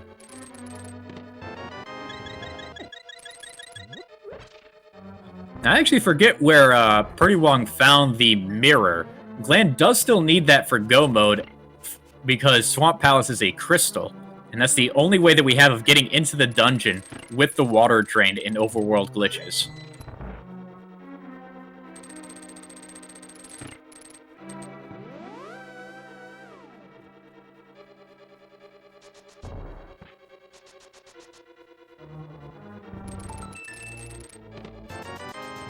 Alright, looks like that mirror was in Eastern. Makes sense. That is one place that prdwong went that Glan has not. So it would make sense that it's there.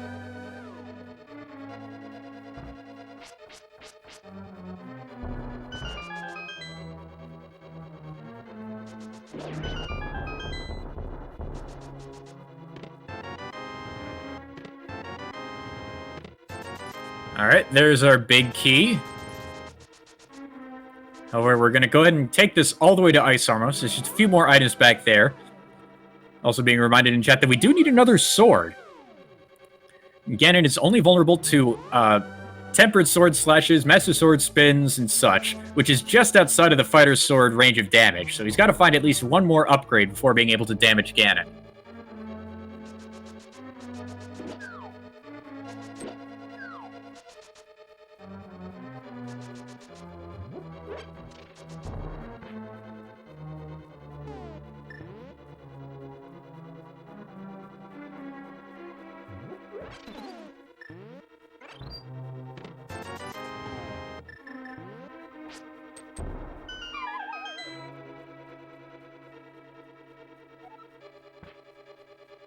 Alright, prdwong making his way through the right side of Ganon's Tower.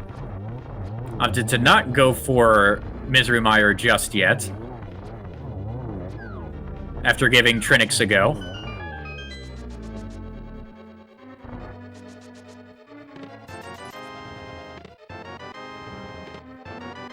And there's a sword upgrade behind Ice Armos, so we are good to go as soon as Glan gets the mirror out of Eastern.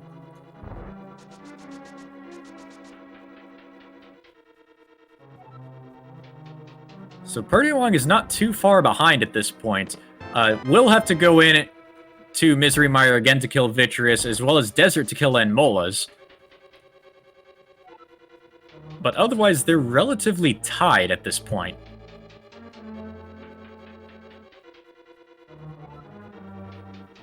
prdwong will have a slightly easier time backing out of Ganon's Tower to go upstairs once he's got the necessary stuff from behind Ice Armos, since he has that mirror. And it'll hopefully speed up a few things for him, such as that Desert and Mire combo that he's got to do yet.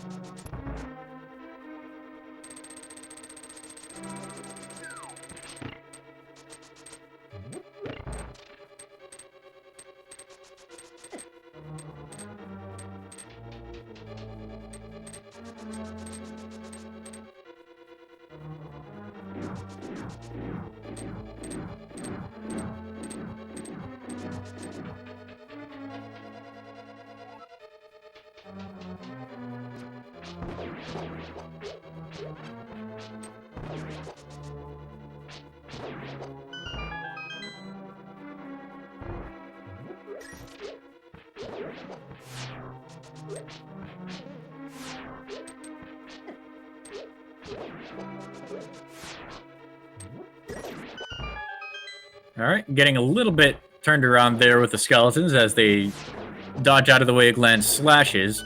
Cleans up the third room pretty nicely of the Gauntlet. Just has a couple more rooms left before Enmola's 2, but he's got plenty of silver arrows, so that shouldn't be a concern.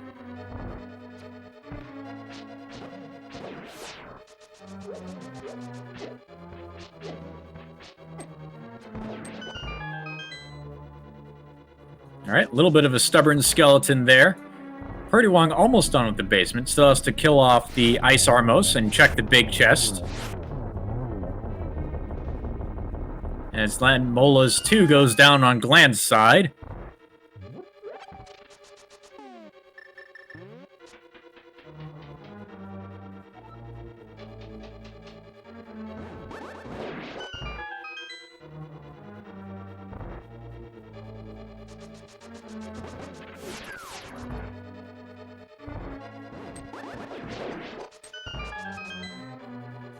So really, the major takeaway from this race so far has been, you might want to check your lumber ledge when you can.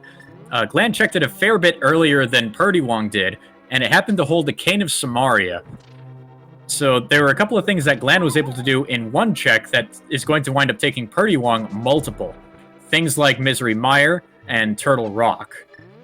Now granted, both of these runners will have to go back into Turtle Rock anyway to kill Trinex, but I believe that will be prdwong's third trip into the dungeon versus Glan's second.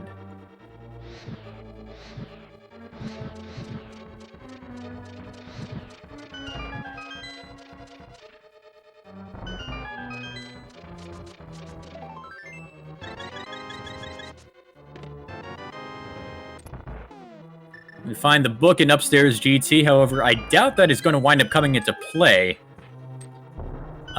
Glan is already done with Desert and Misery Mire, so he has no reason to go for the Bombos tablet, nor does he really have a reason to go for the Ether tablet unless he's really hankering for another sword upgrade. But here we are at Moldorm 2. And he takes a fall, giving prdwong some time to catch up through Gauntlet.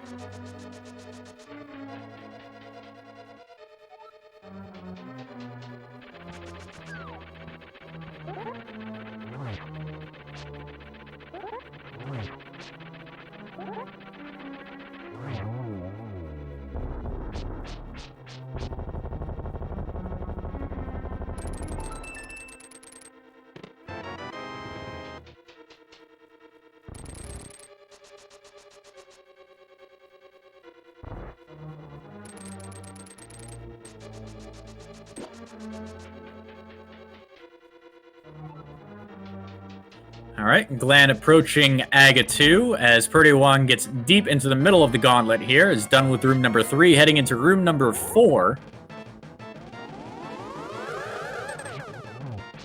Ooh, a nice triple on the first cycle of Aga 2 for Glan, and a good setup for a second triple. Doesn't quite get it. One of the shots gets shied off into the side. Blue ball, and then the other two rail right through him. This is an unfortunate... I think, what? 3? Yeah, that was actually a really unfortunate 4-cycle Aga 2.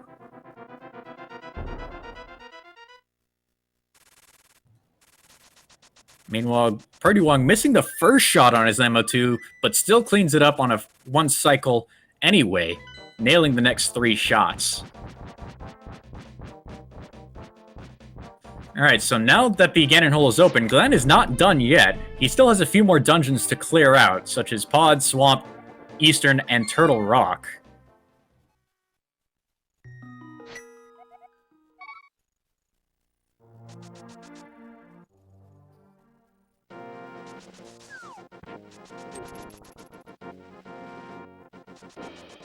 Alright, we see a save and quit to the Light World on Glan's side. He's probably heading over to Eastern. He'll be able to clear out that dungeon fully, and it's one place full of items that he has not checked yet. So it could...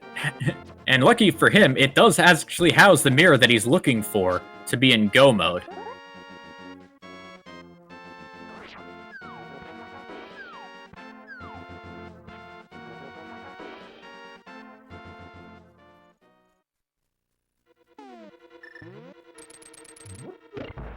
prdwong, still on his heels, is near the top of the tower, just about to reach Moldorm 2.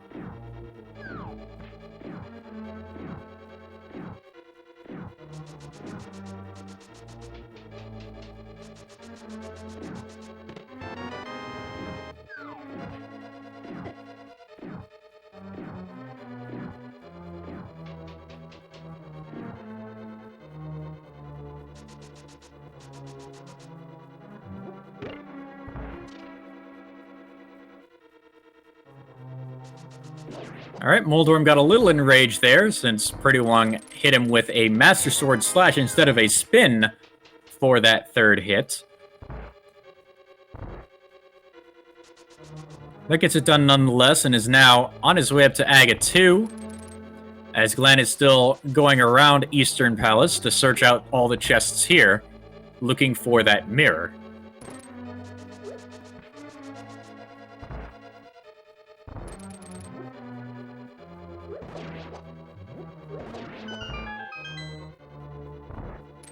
Alright, not quite as good a first cycle as Glan did.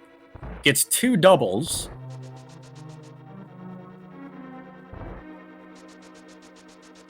And another 4 cycle here for prdwong.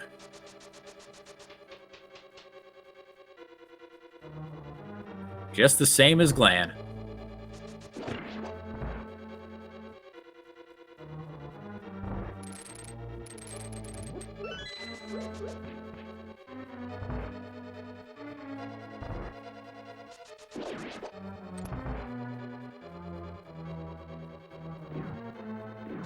Now, Glan still has an edge, considering that he has both Lanmolas and Vitreous dead at this point, while prdwong still needs to take another dip into those dungeons to be able to clear out those bosses.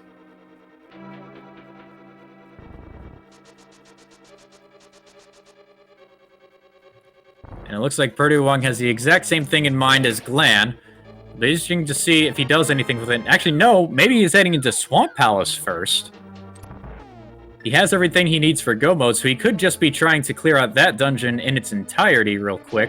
Maybe snag another sword upgrade on the way, since he's already cleared out Eastern and Pod already out of checks. Outside of the bosses, of course.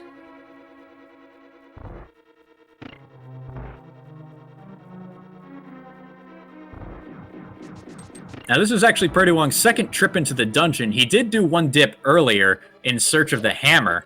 Unfortunately, he didn't find anything in the one logically available chest that he had.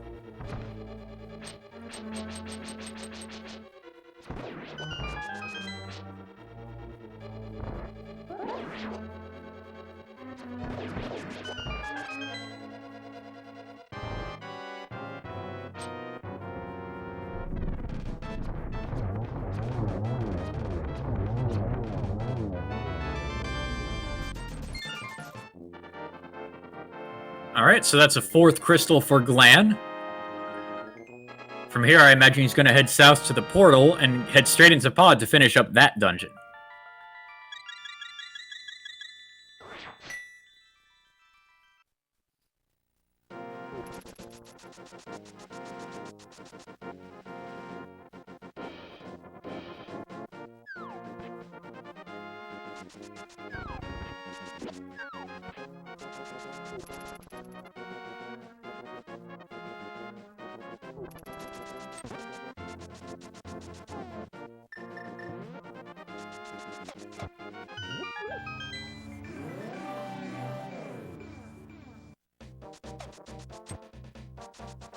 Alright, Glan now in the Dark World, heading up to Palace of Darkness. prdwong deep in the middle of Swamp.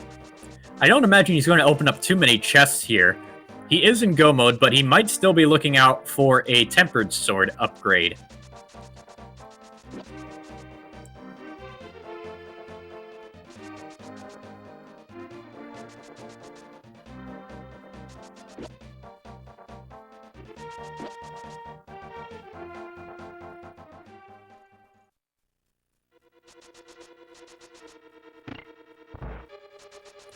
Alright, lacking any small keys, Glan does need to go to the bow-locked side to pick some up before heading into the basement. There is a small key door down there. You do need at least one to be able to get through the dungeon at the tail end here.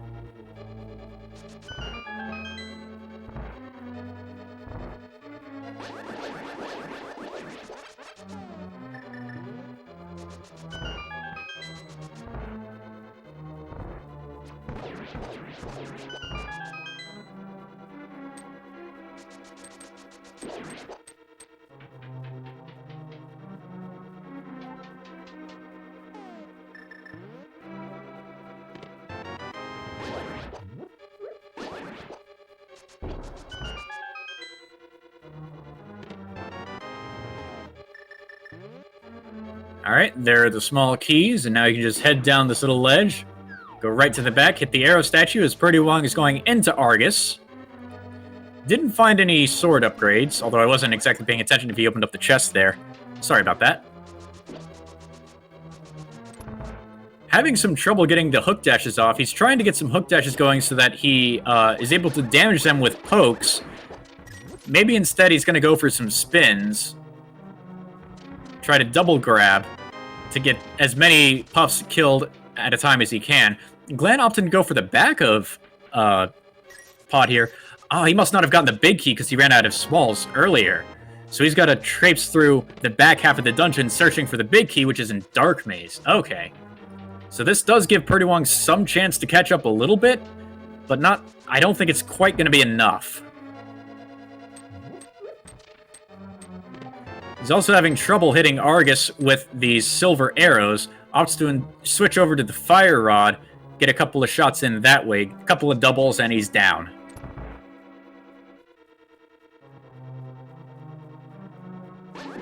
So that is prdwong's only second crystal.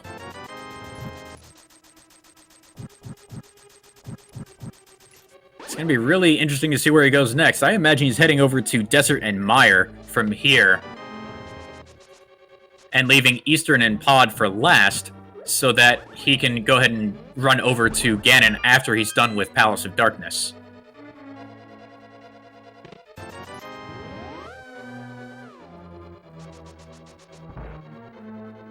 Alright, now armed with the big key, Glan can now head to Helmasaur King, as prdwong is clipping into Misery Mire.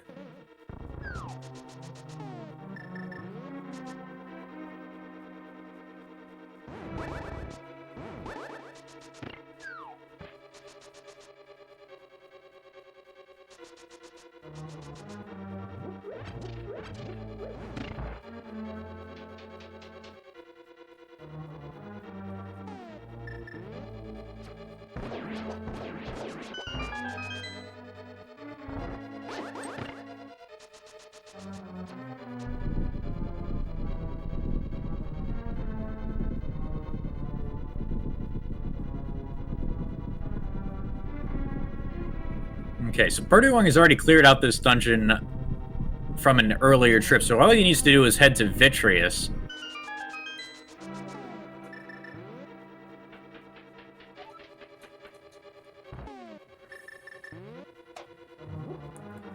Meanwhile, Glan is now in the basement of Palace of Darkness, uses a bomb to hit the switch. Still is content with the Dark Turtles, as prdwong is heading into the basement of Misery Mire. Looks like he's not opting to arm the spooky action glitch.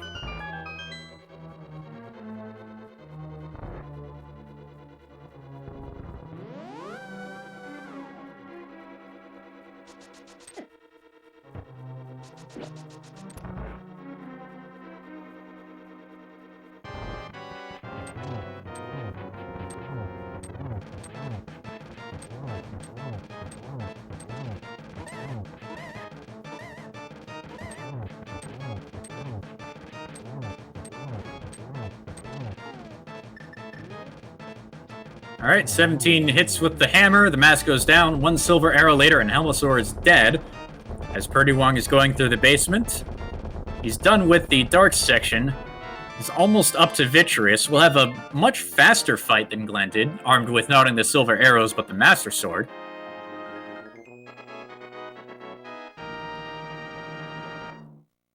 And now that Glan is done with Palace of Darkness, he still needs to do Turtle Rock and Swamp. I actually think he might head for Turtle Rock first, and then hit up Swamp at the end to make his trek to Ganon a bit shorter.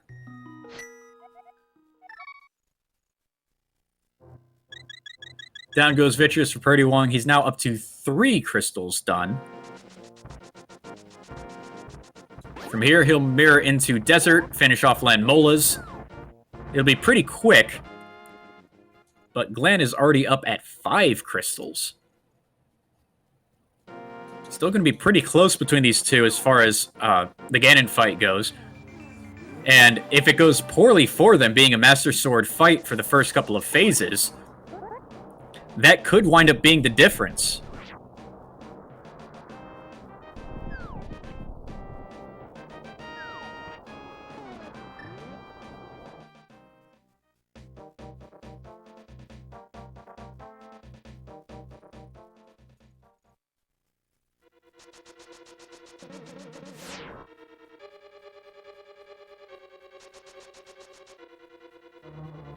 Alright, time for round 3 with Trinix for Glan.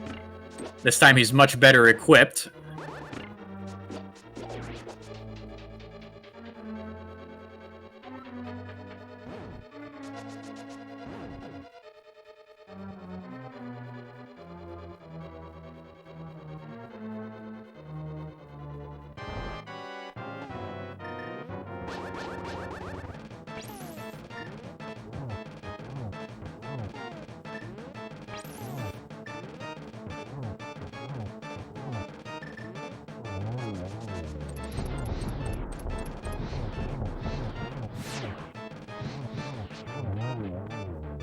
Alright, down goes the other head as prdwong finishes up Lanmola's very quickly.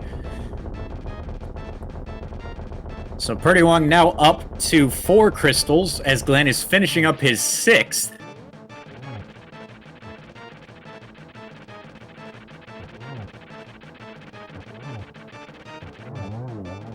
The extra mobility meaning all the difference in the world for Glan, not to mention much more damage from the hammer rather than using fighter sword spins, takes down the last phase of Trinix and grabs his 6th crystal. Just one more left in Swamp Palace, as prdwong needs to go and finish Turtle Rock, Eastern, and Pod.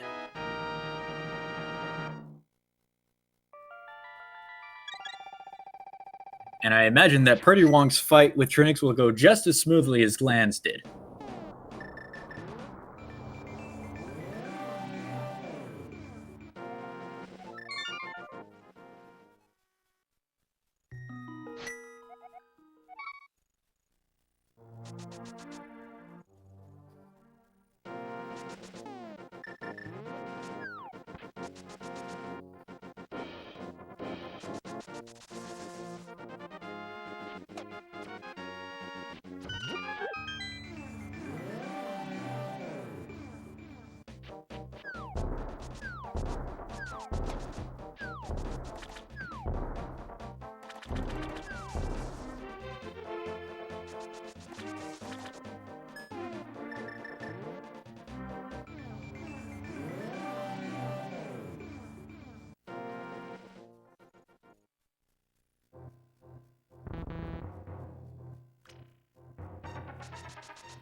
Having a little bit of trouble there in the peg maze. prdwong losing a little bit of time heading to Trinix as Glan is now got the water drained and is heading into Ice Palace at about the same time that prdwong will be entering the Trinix fight.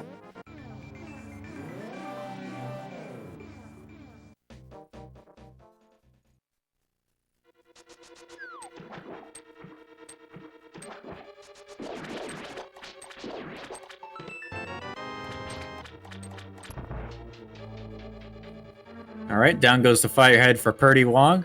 Didn't quite get to his menu in time, so he wasn't quite able to spam the Fire Rod the same way that Glan did. He's opting to go for hammer strats rather than spamming the rod at him. Getting clipped by the middle head a fair bit before taking down the ice.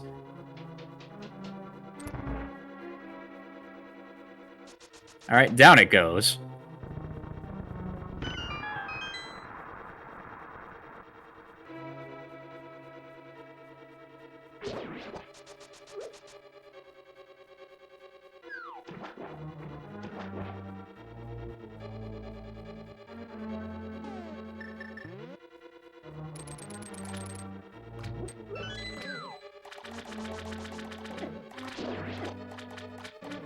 Alright, that is prdwong's 5th crystal, just has Eastern and Pod to do.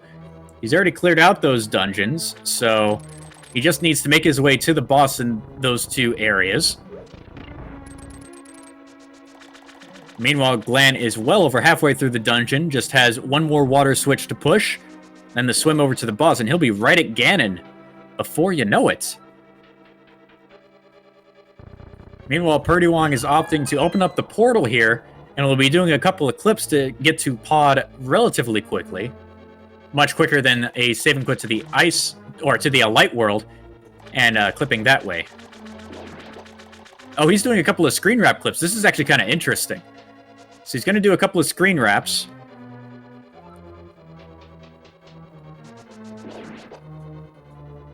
And then when he hits the transition this time, he'll be right outside of pod. So that's a really nice use of game knowledge to shortcut his overworld travel.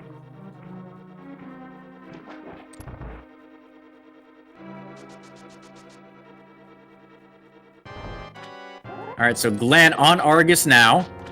Opting to go for spins.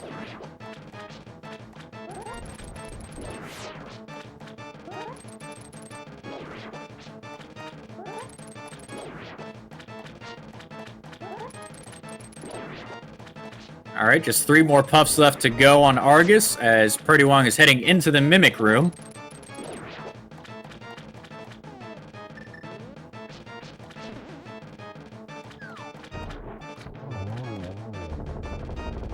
Much easier time hitting that shot for Glan than it was for prdwong. Argus goes down. And that is the last crystal that Glan needs. All that's left now is Ganon.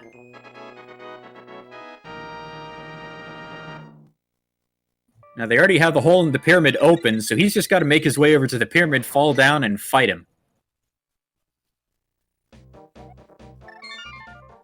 Or, since he has Aga 1 dead, he can go ahead and just save and quit, and be right at the pyramid anyway. That's much faster.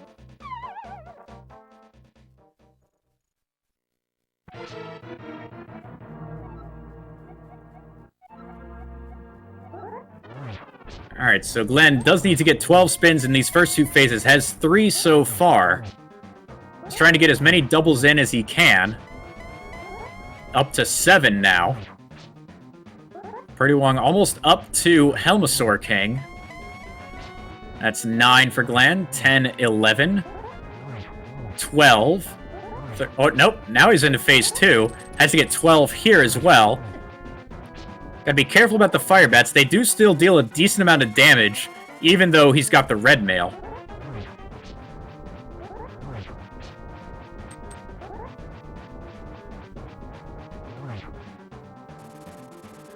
Taking it slow. Helmasaur down. This marking prdwong's 6th crystal. Now he's got to go and contend with Armos in Eastern.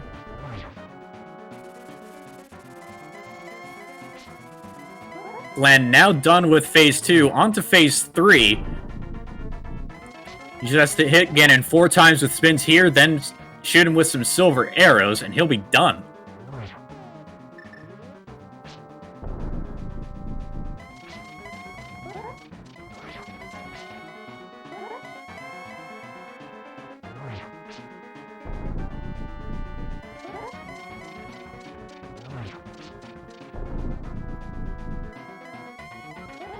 Alright, now on to phase 4. There's 1 shot. We'll see if he goes for the torch glitch here. Gets it. Ganon got to get all the way to the corner there. Alright, a couple more shots, or just 1? Nope, only 1. Gonna take it slow, light the torch 1 more time. And here's the last arrow. Done. Ganon down.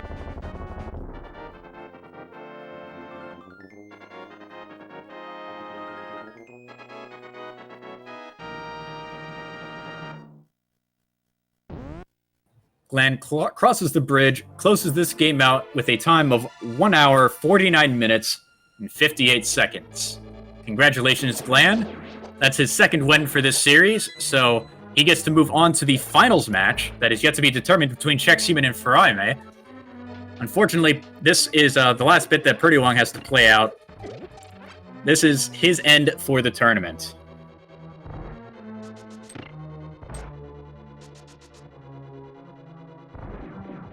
We'll see if we can get him in here for an interview.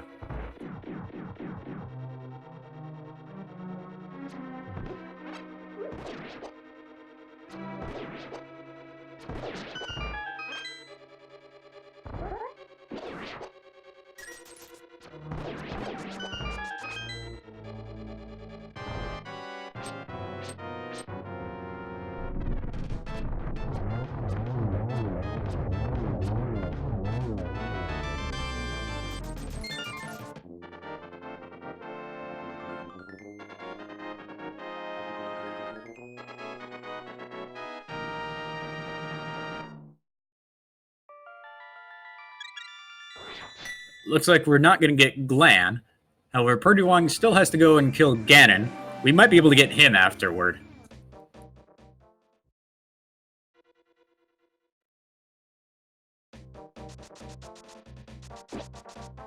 Alright, so quick review of the seed as it went. Glan was a little fortunate at the start of the run, got the Ice Rod and a full magic drop off of an enemy, and could finish off Desert early on. Then, after checking the Lumberjack tree, which prdwong put off for much longer, it had the Cane of Samaria. And so prdwong wound up doing a couple of extra dips into dungeons like Turtle Rock and Misery Mire before checking Lumberjack Ledge and figuring out that he still needed to get the Cane. However, it wasn't all easy for Glan either. He fought and died to Trinex twice, trying the Fighter Sword fight. He did have a couple of bottles to help him, but it wasn't quite enough to close out the fight. In addition to that, he also had to do a Fighter Sword Vitreous, which just sucked a lot of time, as he had to hit so many spins against the large eyeball.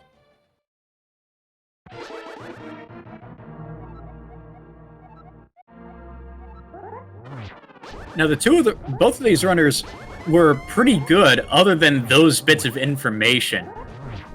They were both in Ganon's tower, getting the bow and hammer at relatively the same time. It's just that Glan was fortunate enough to be able to clear some dungeons on fewer trips than prdwong was.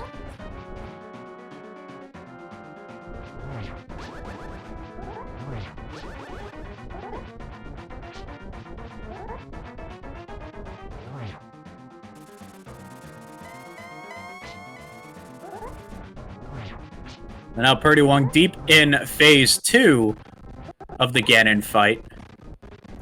Still has a few more spins to go.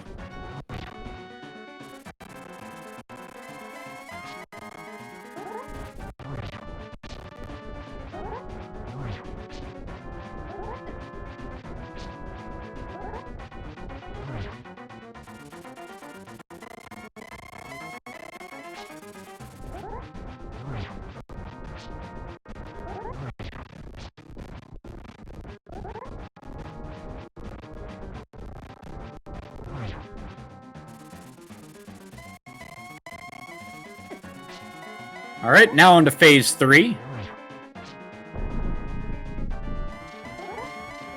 prdwong should be able to close this out relatively quickly here. Just needs these 4 spins and the silver arrows to stick in his belly.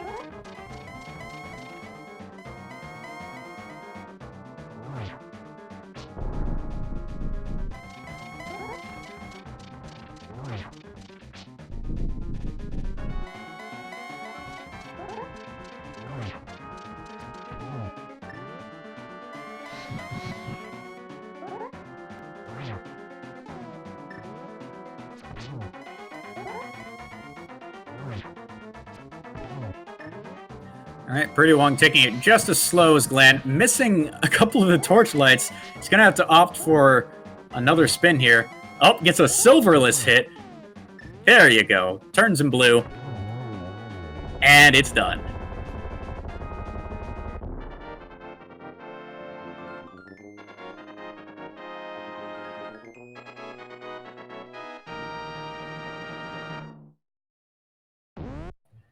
And prdwong crosses the bridge with an official time of 1 hour, 55 minutes, and 11 seconds. Congratulations.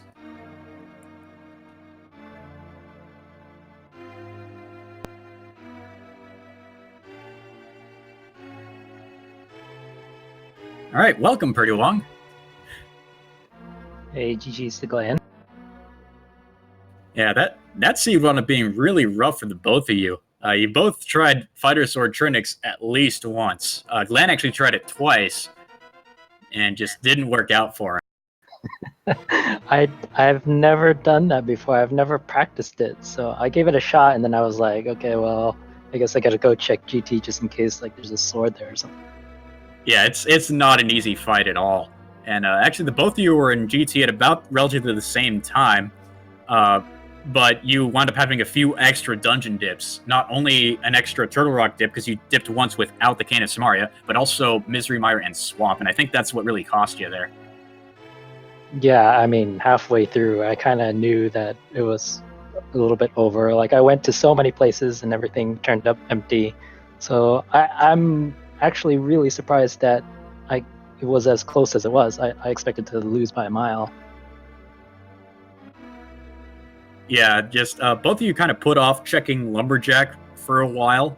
It didn't really become logically available until you got that cape out of Hype Cave, but you just put it off until after you had checked the Swamp Palace, I presume, for Hammer or really just anything at that point.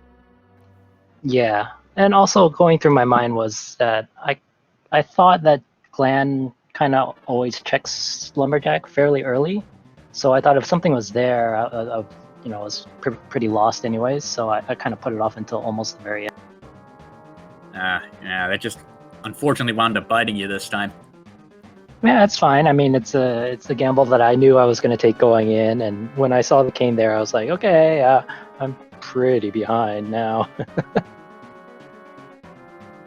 Yeah, I guess the one little advantage you had over him was going through Palace of Darkness. You were able to use one of your potions to check the Bowlock side, which got you a couple of extra keys, and that helped you a little bit in saving some time, because Glan had to take a second trip to a pod, had to go all the way around, had to do one trip, get the hook shot, then leave, then come back, get the big key, and then go to boss, whereas I think for you it was a little more streamlined. Yeah, I can see that. I actually wasn't even sure if I had a potion at the time. I would have just clipped the mimics anyways, I guess. Can you do that unbuffered, or do you have to select buffered or something? I have to select buffer it. Yeah, it's tricky. I've tried it unbuffered, but if they keep getting pushed out. Yeah. Well, nonetheless, congratulations on getting as far into the tournament as you did. This was a semifinals match, so this is at least a third or fourth place finish for you, so that's pretty good. Yeah, this is way further than I thought I would make it, and I'm actually kind of glad that Glan was able to pull this one off, because first of all, I didn't feel like I routed it well at all, so I didn't think I should win it, and then second of all, I didn't really want a third match to this one. Yeah, there were some problems in the first seed. We didn't really have a commentator for that one. Do you have any thoughts about that you remember? The first one? I mean, the first one I just went really on tilt. Like, I had some bodily functions that were distracting me, and then and then I died. I died in GT, like in the middle of the gauntlet, and then so that put me on tilt, and then I died in Swamp Palace, and I was like, just. So I was glad when Glan finished that one too. All right. You got anything more on your docket? You got any other tournaments or races that you're looking forward to? I guess the Cross Keys tournament is going on, but I mean, I'm just doing that one for fun. Well, I do all these tournaments for fun, so. Yeah, if it weren't for fun, then why'd you be doing it? I mean, there's not even any prize money in most of these. Yeah, but this one was really fun. This tournament, Michael's put together a really good format, I think, and it was nice to see how things turned out. I guess I would like to say that Group B is the best because we got 2 people into the semifinals, so we know what the group of death was. Who is the other person in Group B that made it this far? It's Glan. So this was a rematch for you guys? Yeah, so he beat me 4-0. I felt like the ones in the group stage, like I made it a little bit closer. Like in those, I think I made like maybe one bad missed check, and then that's why I lost. But I still managed to keep it close. But these two, I feel like they were, Glan definitely pulled out ahead. Well, nonetheless, congratulations on a well-fought race, because it did wind up a bit closer than you were expecting, but I believe that wraps it up for us tonight. I don't believe there's anything else on SpeedGaming. It's rather late right now. And we still have the Czech Human versus Fraime semifinals match, and then after that, the winner of that match will be facing off against Glan in the finals for this tournament. So we're getting close to wrapping this thing up.